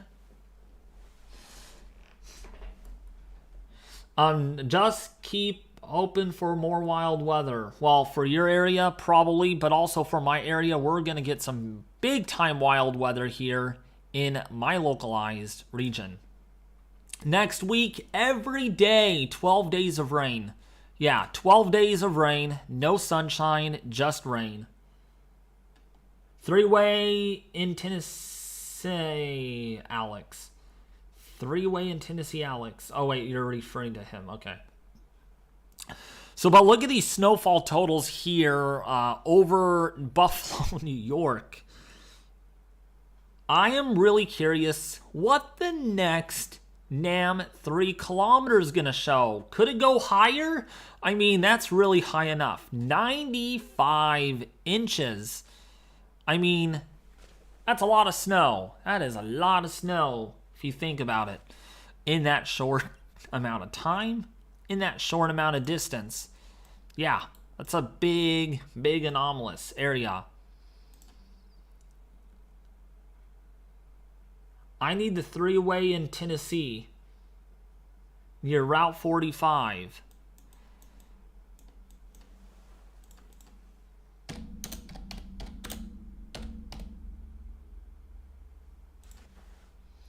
Three-way Tennessee, that's the camera that we're going to look at, and that's a look at 3-way Tennessee. And the snow there is coming down pretty good. Not too bad at all. Looks pretty gnarly out there. It's about to get more worse as the temperatures drop and the winds pick up there. So that's interstate, that's State Route 45 there. And down to the south, oh wait, no, that's, oh yeah, that is Tennessee, okay. Further south, Jackson, Tennessee, it is snowing pretty good. That camera is getting a little bit of a shakeout due to the strong winds that are screaming past the camera, blowing that camera all over the place. And the temperatures have also plummeted there. Let's see what it's like here in Decatur County.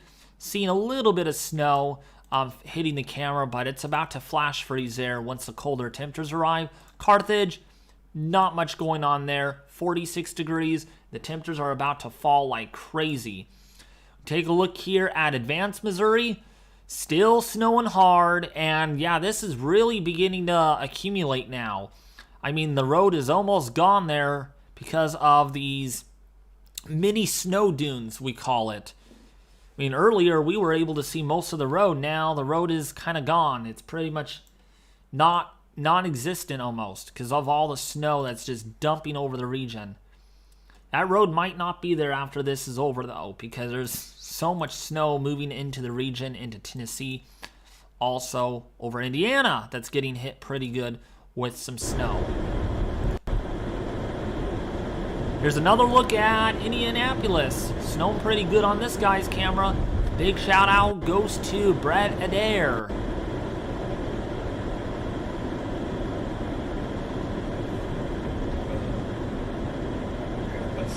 Watch out. They all spun around buckets. Oh, they're charging the truck.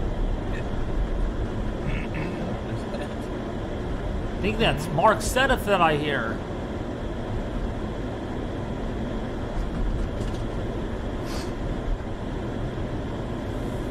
Snowing pretty good there. So we got some storm chasers out on this. This thing is no joke. It is very strong. I wish I was out there chasing this. Maybe next week I will have an opportunity to chase my own weather and do a live stream on it.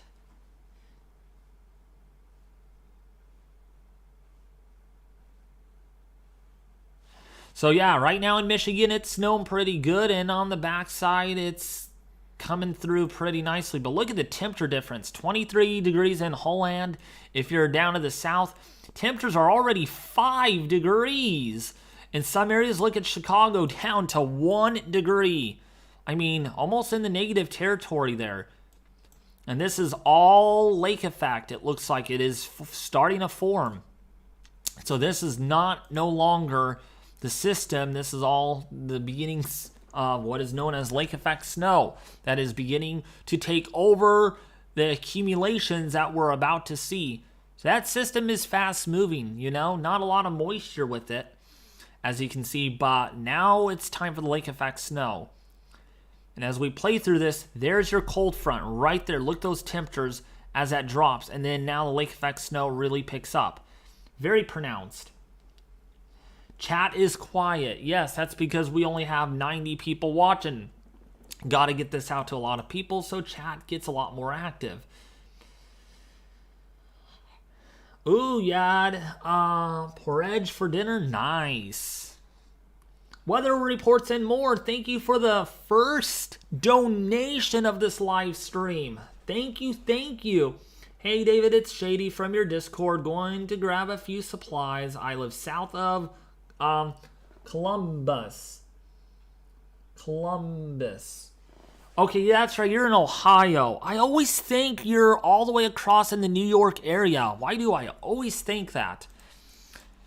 Yeah, you're in the Columbus area. So it's definitely going to get a little wild there. The winds are going to be strong. It's 40-degree temperatures now, but it won't last for too much longer. You will wake up and you're going to wonder what happened, because it's going to be definitely cold out there as the backside of the storm rolls on through. Yeah, it's going to be a rough one. But it's going to get rough for my area too. It's our turn. I guess we're going to switch places, right, you all? You guys are getting the rough weather. Now it's going to be our turn next week. And you're going to look at us like, wow, you guys deal with the wild weather. Because we're going to get it. It's going to get bad here. In fact, if we take a look at the ensembles, for my area. Let's see if there has been an uptrend again. It's been uptrending lately with the rainfall amounts as far as precipitation goes, believe it or not. So let's take a look at that. GFS is rest in peace. I do not like this ensemble run. Horrible ensemble run.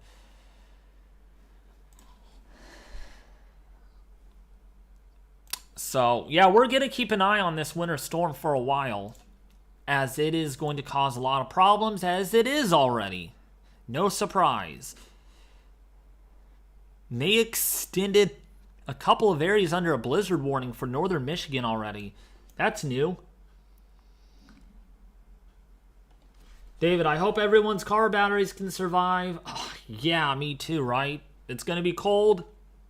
A lot of things are going to be put to the test. The infrastructure, what else? Your cars, and a lot of other things. A power grid will be put to the test. Brandon Kopic there right now. It's snowing pretty good, and that is really powdery. And it looks like now the snowflakes are actually melting on the window. It's pretty cool. In fact, get one of these. Yeah.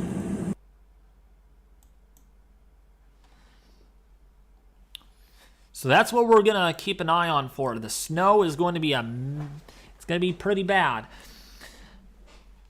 But very soon we will get our next new model data. And we're gonna figure out on how much snowfall you are going to get. The next complete model run is less than 30 minutes away of rendering the HRRR model. And that will give us some new inside data of what is yet to come.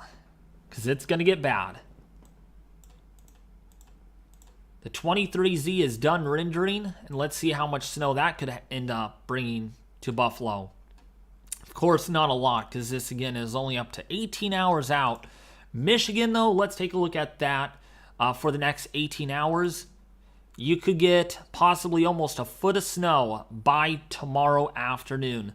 An additional foot of snow, even. But again, you got the lake effect snow we are concerned about. And once the models come into, once the HRRR fully renders, we will give you those totals immediately.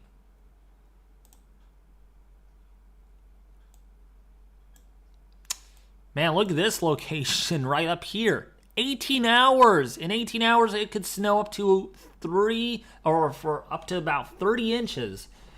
That's a lot of snow in a short amount of time.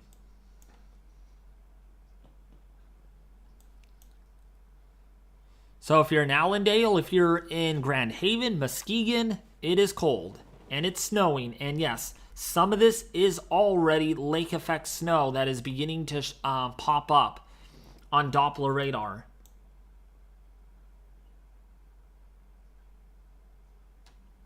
David, look at the wind chills in Filbert, Nebraska.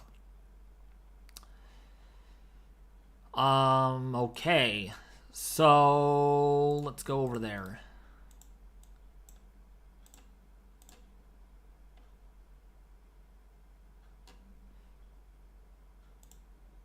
So Filbert, Nebraska has some pretty serious wind chills right now. Of course, downright cold, negative 35, negative 40 degrees, and it's going to get colder there, potentially. Look at this one location. Wind chills here could be as much as negative 60 degrees. That is really cold. I mean, that's seriously cold. And up over here, negative 60 perhaps. So some pretty serious, unbearable wind chills are anticipated.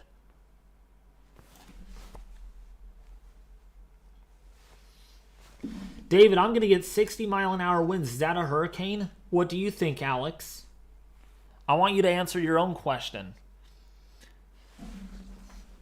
What's up, Tyler Sherry? Hi, I live in southeast corner of Queensland at Brisbane in Australia. And can you have a look at the weather in the next 7 days? Brisbane in Australia. I will look at Australia really quickly for you. It won't be on here, but it will be on Weather Bell. So that's in northeastern, that is actually a northeastern region of Australia. So that's in the Queensland area, I'm guessing. Yeah, that is. All right. So I don't read Celsius very well, but I'll speak for Celsius in this live stream. So Your temperatures over the next, this is the 18Z run.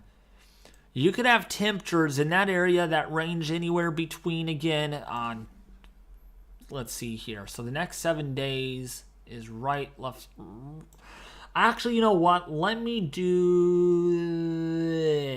Okay, they don't do a few days worth of temperatures on average. So temperatures are going to range between about 15 to 25 degrees Celsius in your area, which is close to the 70s in that area. So a little bit on the chillier side. Actually, no, close to 80. There we go. Close to 80 degrees in the Queensland, in the Brisbane area, with temperatures that are going to be below average in that region. So some cooler weather for your summertime. Can you believe it's summertime over there? It will be our summertime in like 6 months. So that's a look at the weather conditions there in the Brisbane area of Australia. Maybe a couple of passing showers at the very most, as that high pressure system to the south of you will actually bring in southeasterly trade winds. All right, that's a look at the Australia weather. Back to our weather.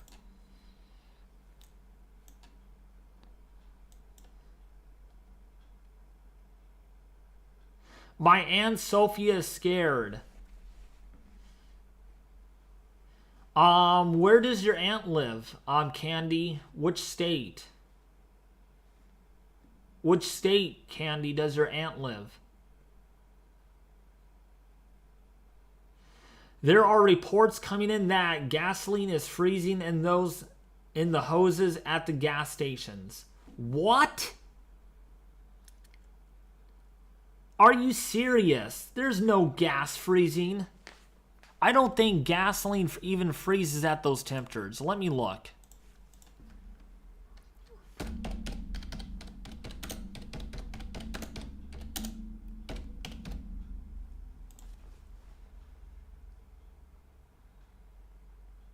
Negative 40? There's no way.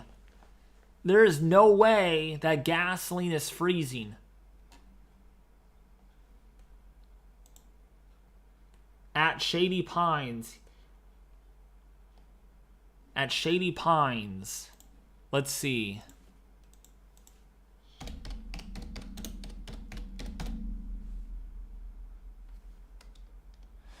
I mean, I need a state or so, because it's not popping up on here. But it's probably down there across the southeast, I'm sure. And yes, it's going to be cold. If they water it down, maybe.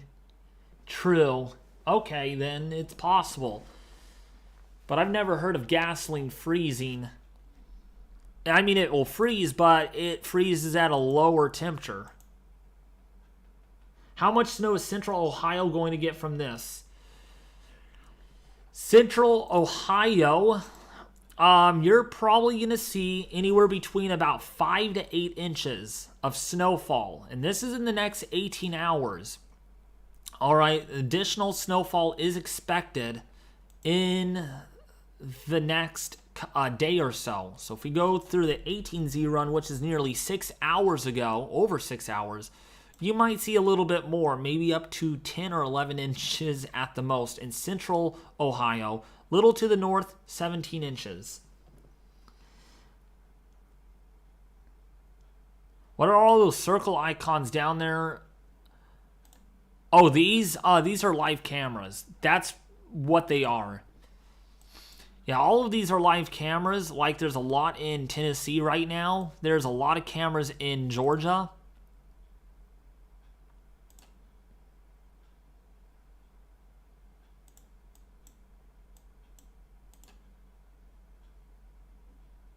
And that camera's not even working.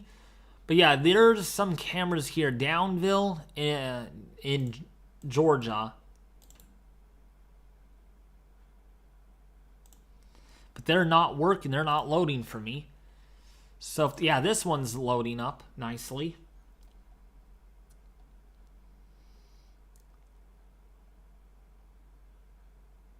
That's a good idea so it doesn't crack the engine, right, David? I believe so.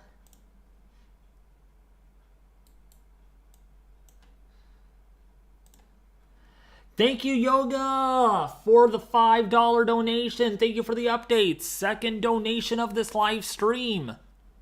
That's awesome. I really appreciate the donations, folks. I really do.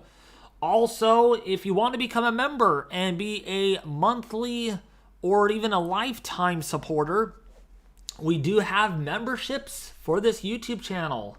I'm actually blessed that we got them enabled so quickly with only me being 3 months into this YouTube channel. 3 months old, the age of this. So if you want to be a monthly or a lifetime supporter, well, there's memberships.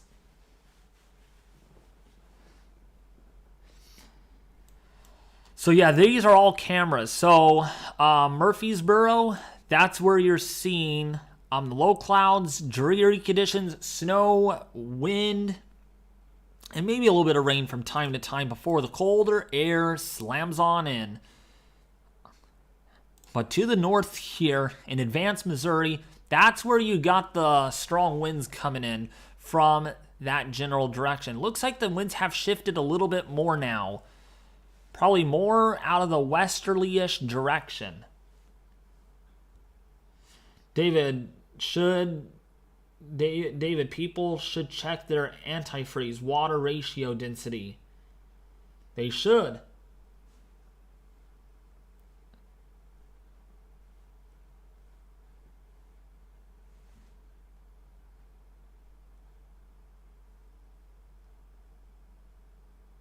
What's up, United Weather? How are you? It's getting bad here in Indiana. I know. It's snowing there. Depending on what part of Indiana you're in, it's looking pretty rough. Indianapolis, Bloomington, Bedford, Jasper, definitely snowing pretty good. It has tapered off mainly to the east, though, like Fort Wayne, Huntington. That's where you're seeing the heaviest snow. Now, the backside of this, really not producing much at all. Just maybe a flurry or two, just some light stuff going on. Nothing to really accumulate. Maybe an additional inch or so in the next hour and a half to 2 hours or less, something. Just not going to be a lot of accumulation, but it's going to be cold, as we see here. Do you think it's going to bypass Buffalo this time? Are you sure about that? I'm being sarcastic with you, Mona Douglas. Did you really say, is this going to bypass Buffalo this time?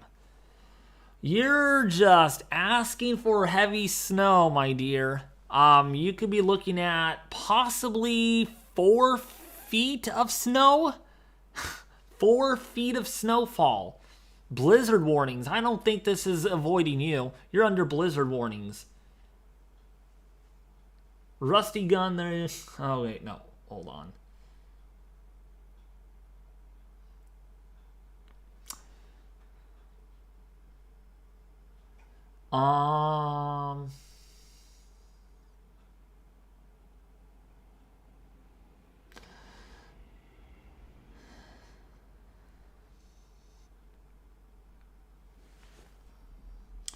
Yes, we just got 6 feet last month. Well, you might get another 4 feet this go around.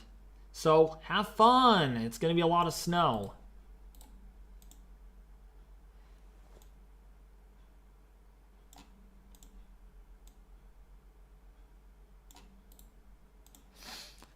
So let's go and take a look at Arkansas.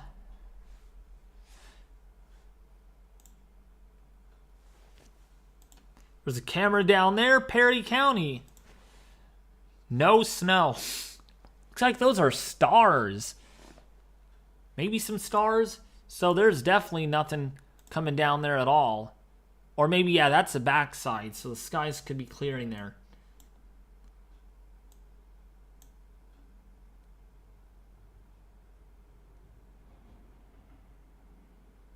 Keep the gas tank at least half full. This decreases the chances of moisture forming in the gas lines and possibly freezing. Yes. Well, I hope the airports will still be open so my family can get in. Oh, yeah. You're going to have some company. Well, Probably, well, depending on when they fly in. If they fly in tomorrow, good luck. Good luck with that, all I gotta say. Probably going to have to wait until probably the middle of next week when the lake effect snow will be decreasing.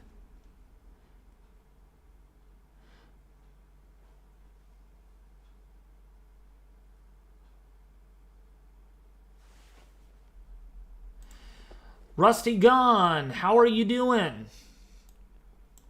Sorry, I did not. I thought that was someone saying that in a hurtful way. That's why I wanted to be careful with what I was going to say. So I'm sorry if I offended you there, Rusty Gun. I'm very sorry about that. So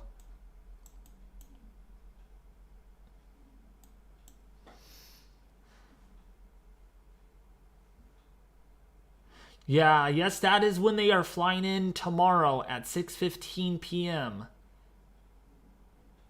Oh gosh. Probably not a good idea to fly in because it's going to be snowing pretty good.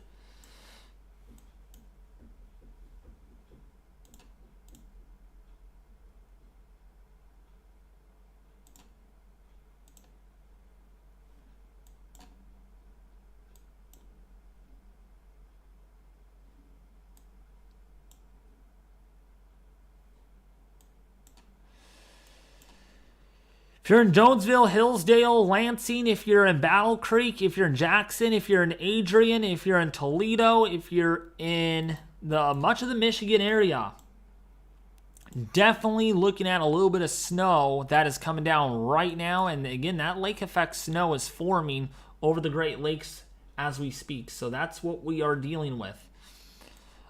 Big Rapids in Michigan, you're seeing some light to moderate snowfall.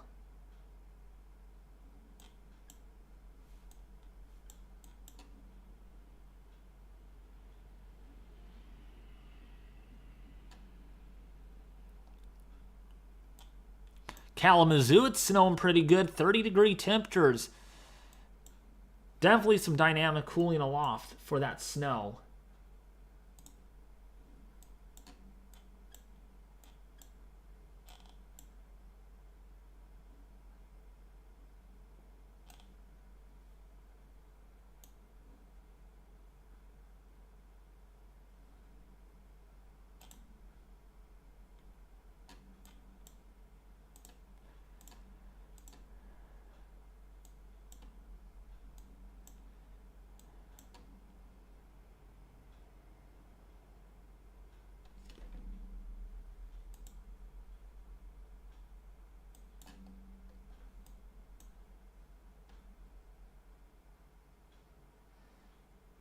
So a little bit of snow coming down across Chicago, Michigan City, South Bend. But if you notice, all the storm chasers have worked their way up here because that lake effect snow is coming down already. Yay, did he? See a He little bit said of it? pilot. He definitely said pilot. Stop and ask Bubblegum Lake. And there's Vince Walty. I should have flashed my wee-woos at him. My God, whose idea was that? I mean, come on. You can even see some of the snow drifts Everybody on that the road. goes to college to be a cop, the highlight of their career. Yeah, I get to have a mailman light on the top of my car. Definitely Wow. wicked there. I totally just almost slipped through that light. He said he's at 31 and 39.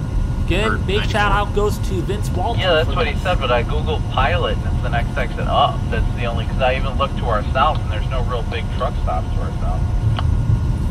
I wonder if that's like a business route or something. Okay, I see the crisscrossing the road up here on the map. Yeah, next Hey traffic David, light I is got right. Arby's. Nice. Arby's sounds good.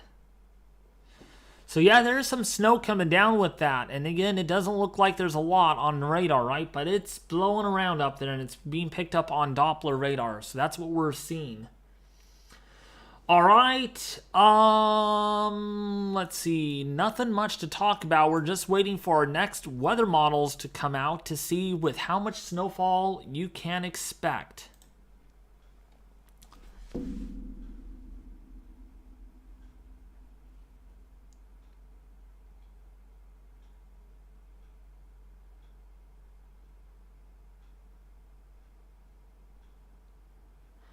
Well, David, I have to go. I hope you have a very Merry Christmas, and all of you in the chat the same. Have a great evening and stay safe and warm. Thank you for tuning in, Mona Douglas. I do appreciate it. Yeah, it's getting kind of late back east. I am probably going to head off here in about 15 or 20 minutes as soon as the HRRR starts rendering.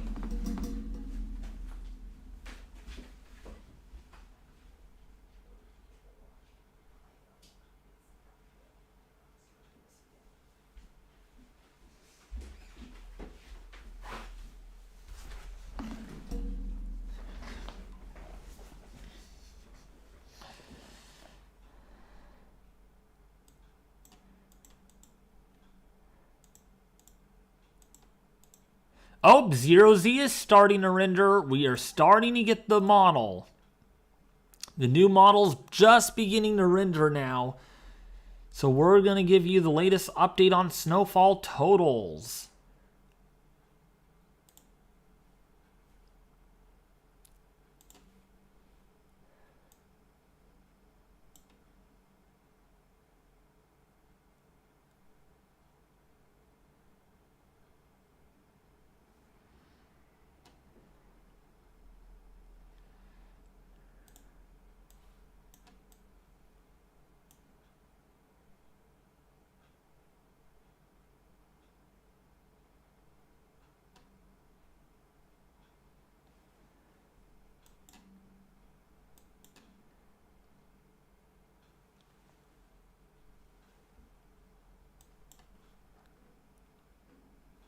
So we're just going to wait for the models to come out with our snowfall totals. Who's excited?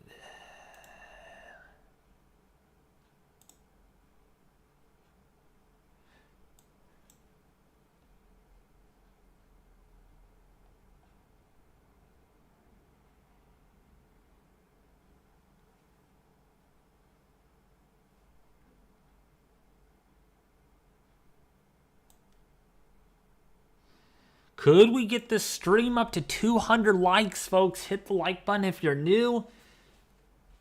I don't think any of you are new. If you're new, let me know that you're here.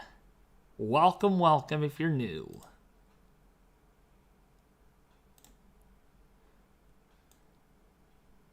We're just waiting for our latest snowfall totals to come in. What's in the forecast?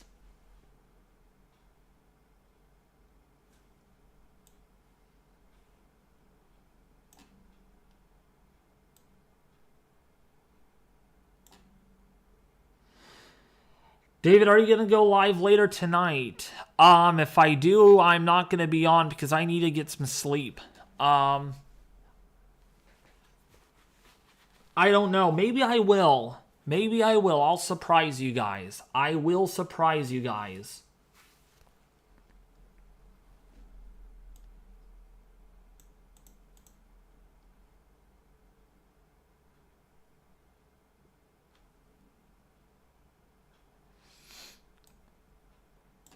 So we're just waiting for our newest models to render.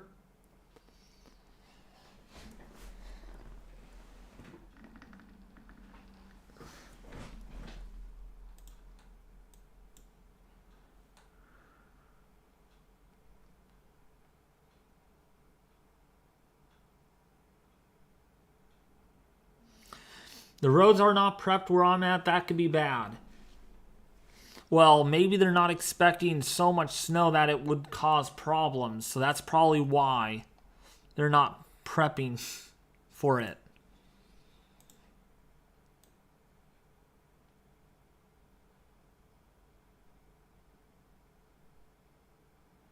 But yeah, this pressure is really falling really quickly now.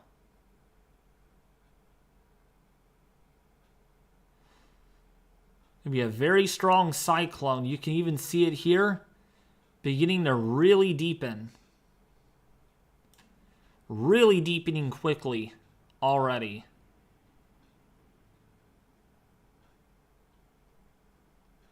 And there's the ground blizzard conditions in the wake of that system.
David, I emailed your Extreme WX account.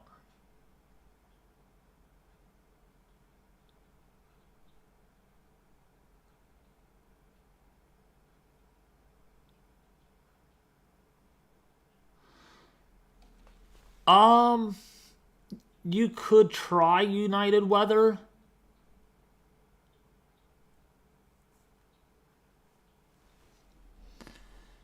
I would have to check my email after the stream, but I will get around to it.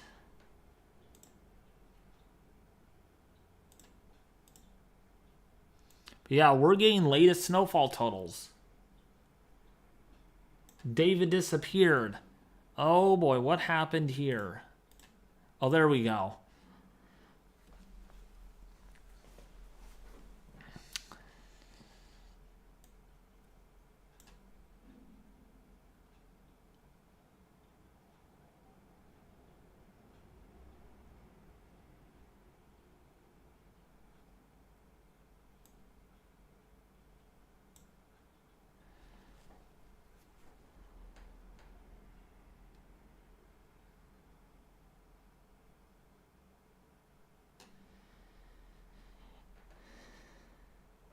Chat is dead. If anybody can hear me, let me know. Maybe I'm too loud.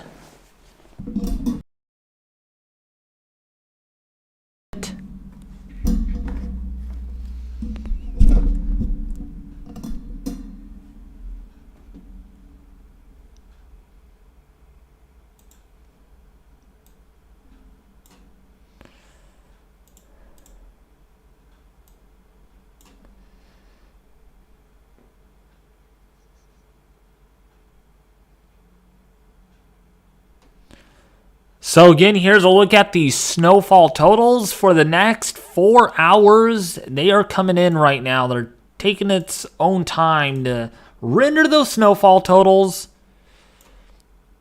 But hey, 6 inches in the next 5 or 6 hours here in northern Kentucky. That's a little bit.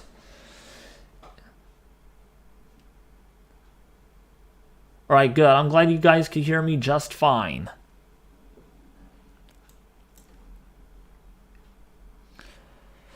So yeah, central and western Kentucky, 4 inches of snowfall is anticipated through about 5 to 6 o'clock. Oh no, not 5 to 6.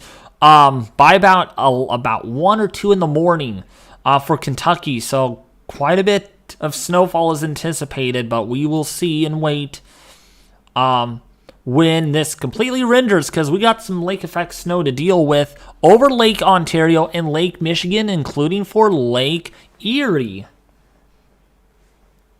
Thank you so much, Justin. I'm glad you like the coverage a lot.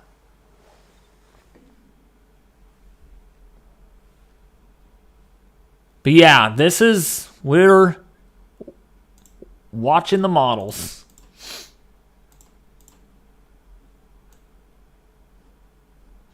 Looks like the surface low is in the process of rapidly deepening right now.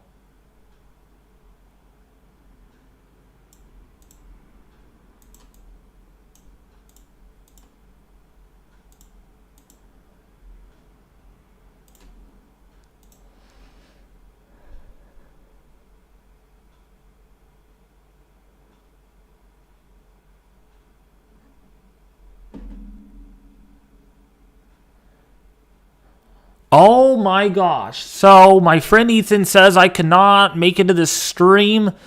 The conditions are absolutely terrible here. Can't see anything. Significant blowing snow and rapidly falling temperatures and pressures at an astounding rate. I don't know if I will even be able to make it home safely tonight. Oh wait, no, make it home or make it onto this stream tonight as I'm out monitoring the conditions closely. So there's already big time snow drifts going on across Indiana. It's really bad there. We're seeing gusts over 40 to 50 miles an hour. So this system is bombing out right now. It's bombing out of control.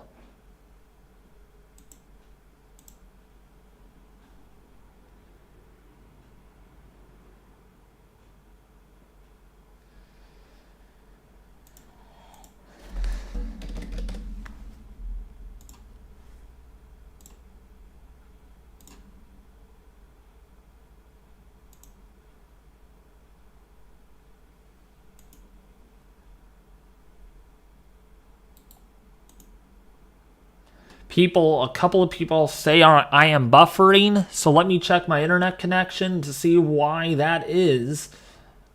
I don't think I'm buffering on it doesn't look bad on my end. I'm getting good internet speeds despite my live streaming. I'm getting 13 to 14 megabits per second of upload speed. So it shouldn't be a huge problem. Man, I could even... Interesting that people are having issues.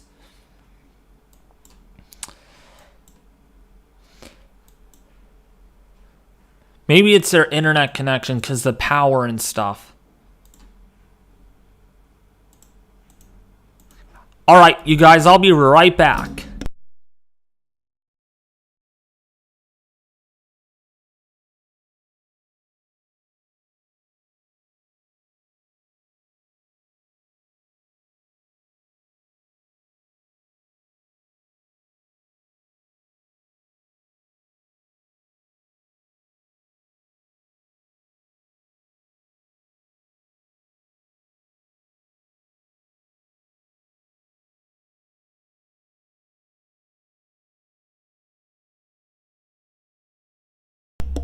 Okay, I am back. Sorry about that.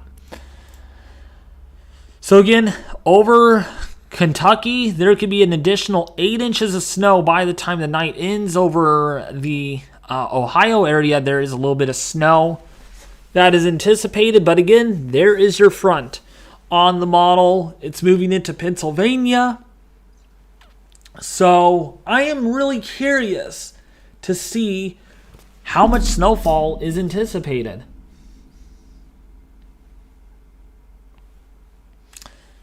Bet you there's going to be like 4 or 5 feet of snow according to the HRRR model. You watch by the end of the forecast.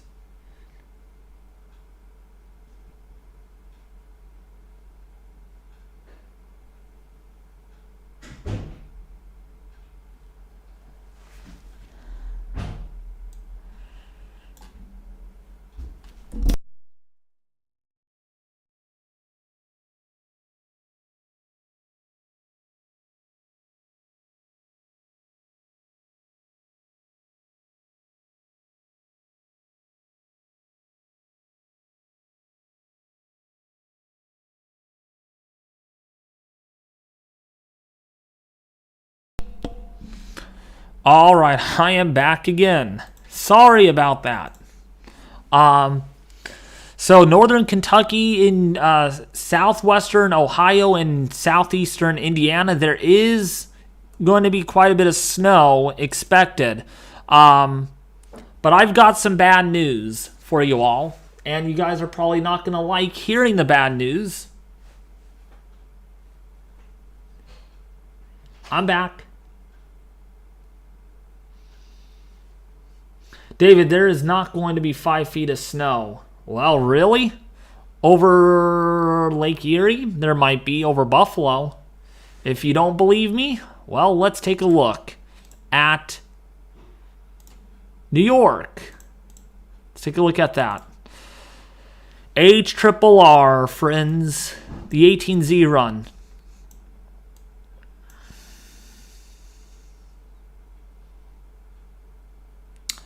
Nope.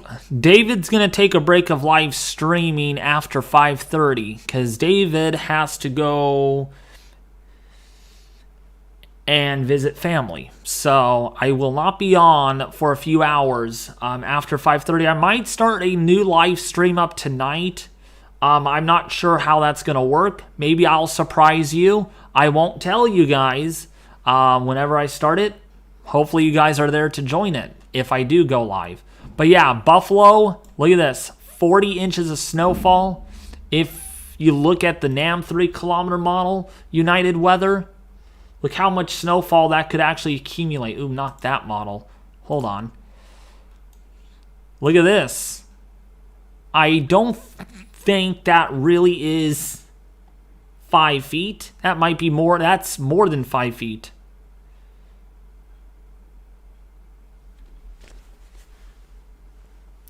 But before I do end this, though, I want to show you all the latest HRRR model. Hopefully, it goes out beyond 18 hours by that time so we can get some snowfall totals in before I do end it.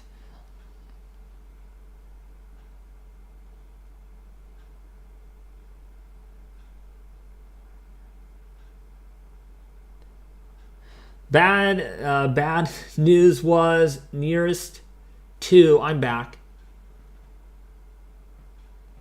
I don't know what you mean by that. Okay.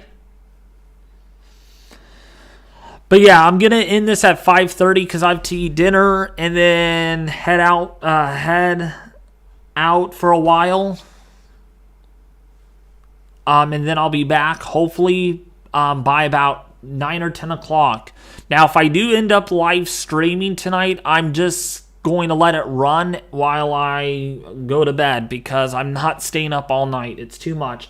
I've stayed up really late last night. I actually went to bed at like 4:30 in the morning and made my YouTube video. And literally, I was so tired last night that literally I thought I had my video scheduled for 6 in the morning. I had it literally scheduled for 6 in the morning the next day. I mean, that video would have been literally a day old by the time it was uploaded. So, yeah. Then I said I'm back. Oh, well, no. I mean bad news as in David's gonna take I'm gonna head off at like 5:30. Sorry if I confused you there, Tom.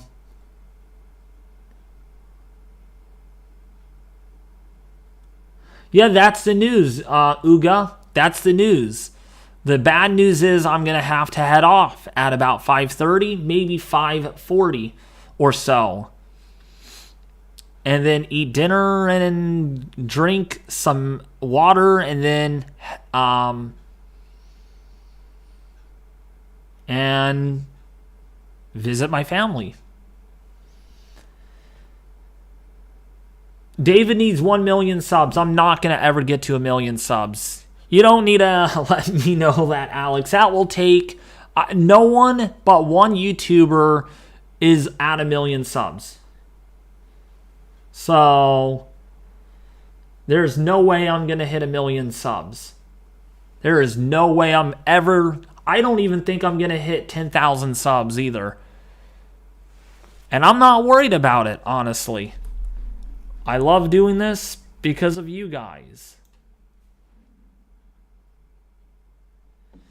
What should we do when you go? Well... if you really want to wait for many hours before I get back on live, then that's up to you.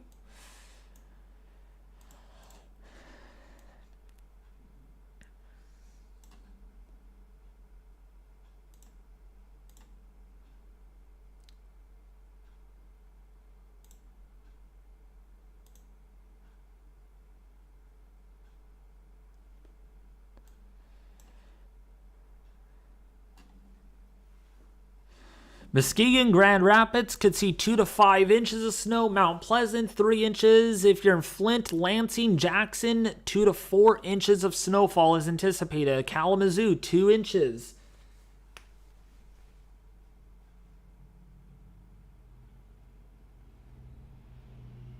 Subs are overrated. Yeah, I agree, Tom.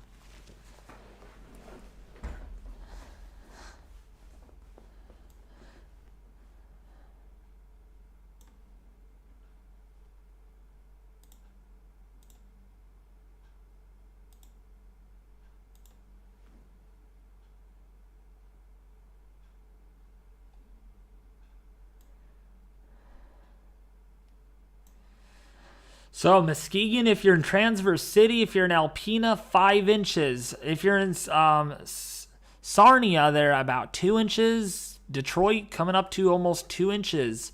Again, these amounts are going to go up big time because of the lake effect snow that's going to be moving in. That is already starting.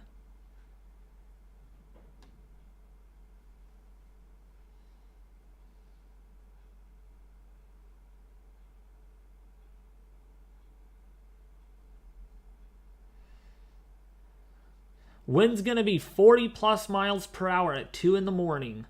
Yes, winds are going to be definitely a big deal with this storm system.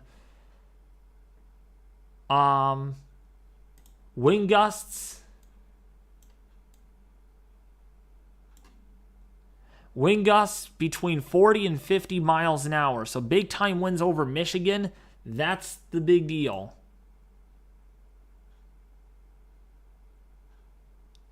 Oh, we're only almost up to 200 likes. Awesome. Almost 200 likes in the matter of 4 hours. Not too bad. Hit the like button, folks.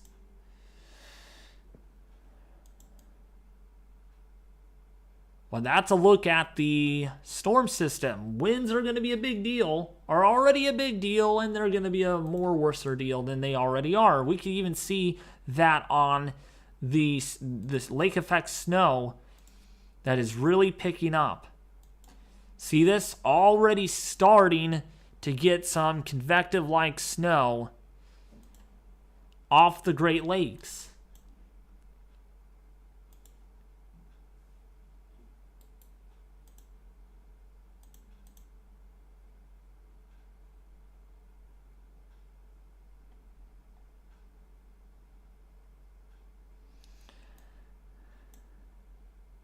Look at Indiana, feet of snow.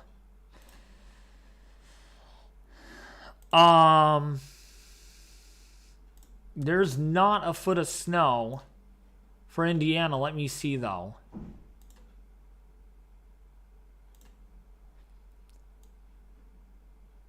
I don't see a foot of snow on this model. 7 inches at most, maybe 8 inches.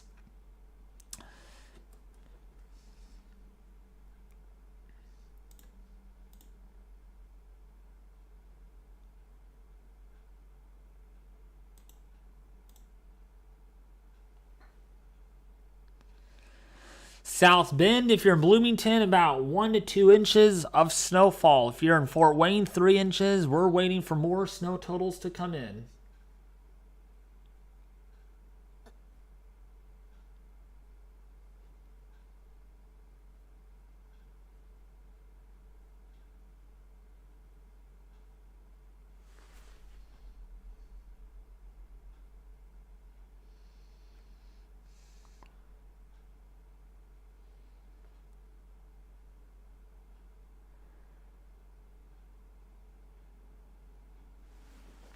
How's everybody enjoying the stream? We're looking at latest snowfall totals.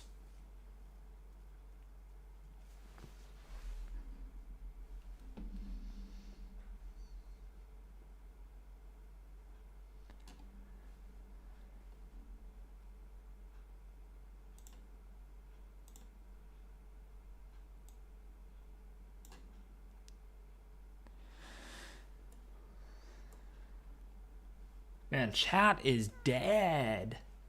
Wake up.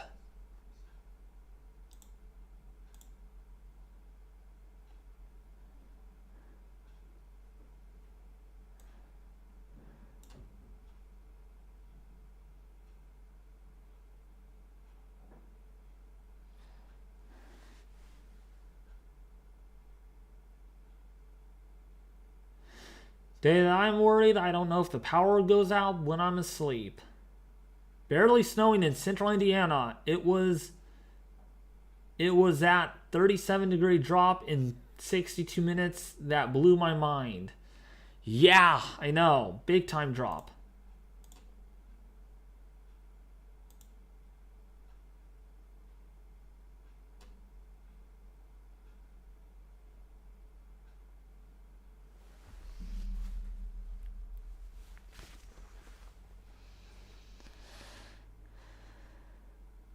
But yeah, maybe 10 inches in the next 16 hours. Maybe 10 inches just southwest of Mansfield, just to the east of Delaware, to the southeast of Marion, to the north of Columbus.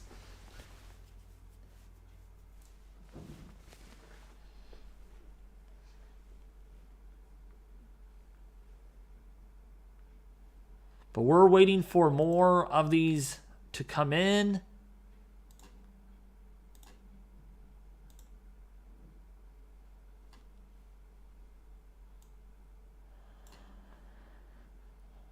$12 to 13 inches now for northern Michigan in the next 17 hours. So by early tomorrow morning, there could be a lot of snow up there.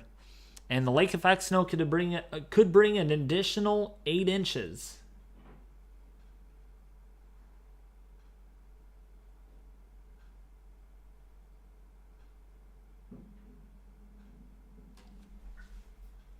Thank you so much, Tom. I do appreciate that.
So if you're in Ohio, if you're in northern Kentucky and southeastern Indiana, again, latest models do indicate that you could see 7 to 8 inches of snowfall in this narrow band as that storm, as the snow continues to pile up in the area, including for the northeastern portion of the U.S. That's where we're going to see that lake effect snow really beginning to now show up here. Man, this one location can get 30 inches of snow in 18 hours. That's a lot of snow. What's up?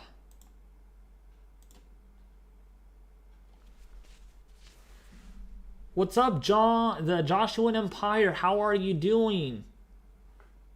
What's up, United Weather again? David, we have a chat issue. I do not see any issues on my end. We're looking pretty good.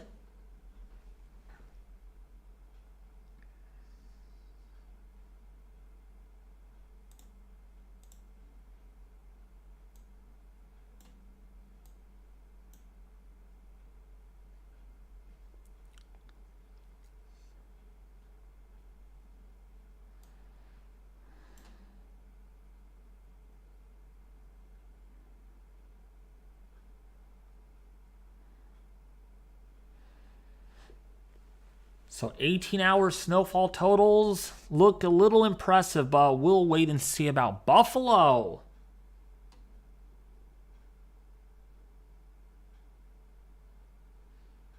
The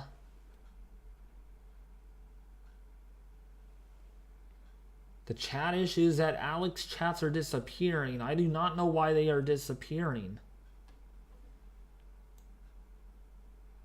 I'll have to fix that later. After the stream, I'll figure out what it is.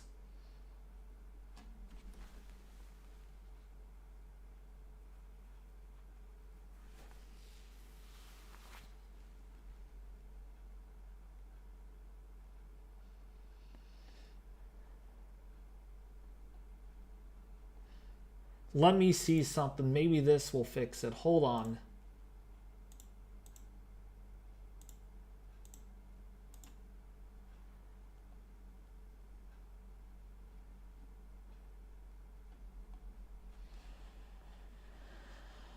Give it a little bit, and then I'm resetting the chat right now. So it might take a little bit, and maybe that will fix the problem.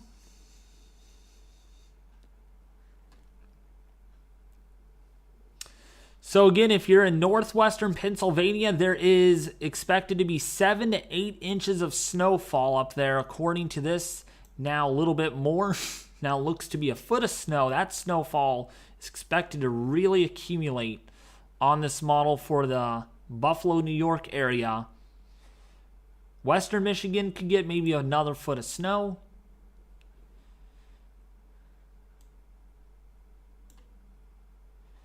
$10 to 11 inches of snowfall for western Michigan. For maybe up to 15 inches for northern Michigan as well. So definitely quite a bit of lake effect snow in the next 21 hours.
Okay, chats are getting deleted. Why are chats getting deleted? I'll have to fix it later.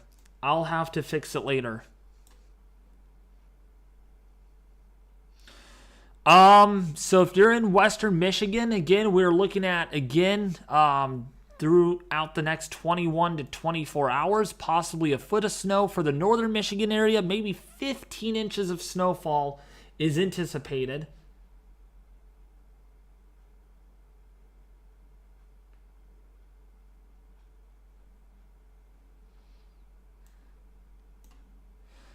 And it looks like Buffalo could get a little more snow.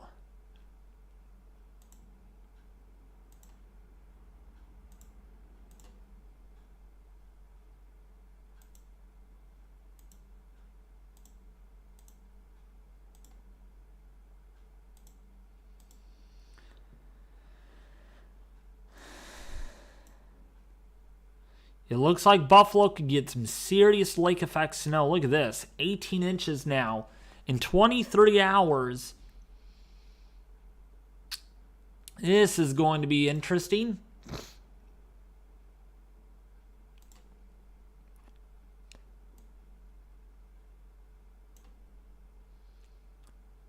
$19 inches.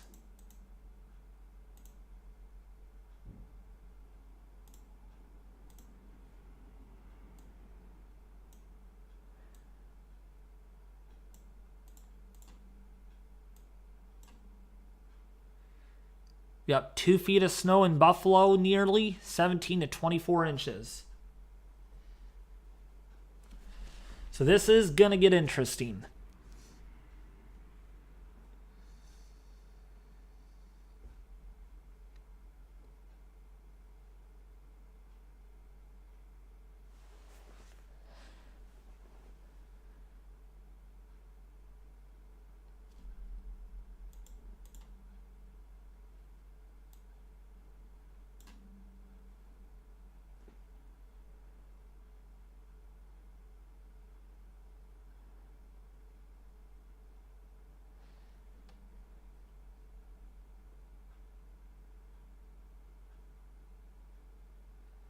Okay, looks like the chats, no more messages are being deleted. Interesting. All right. All right, you guys, I am going to end this. I am going to head off for the day. Any questions you guys need to ask me before I head off, let me know.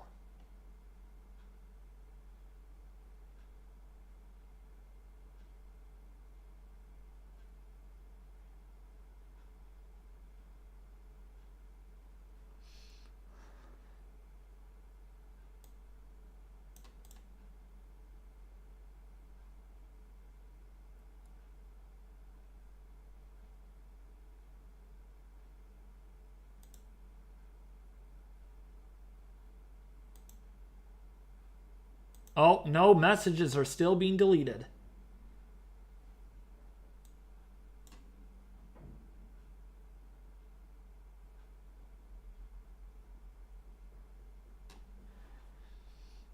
Any questions?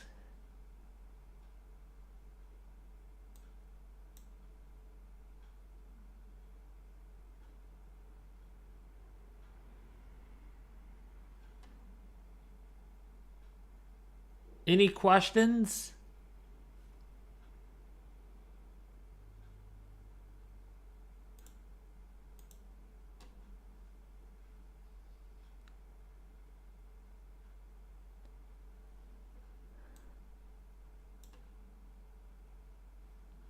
All right. I'm gonna eat and leave. I'll be back in a little while. On the Winter Storm. Thank you all for tuning in. I'll keep you guys updated on this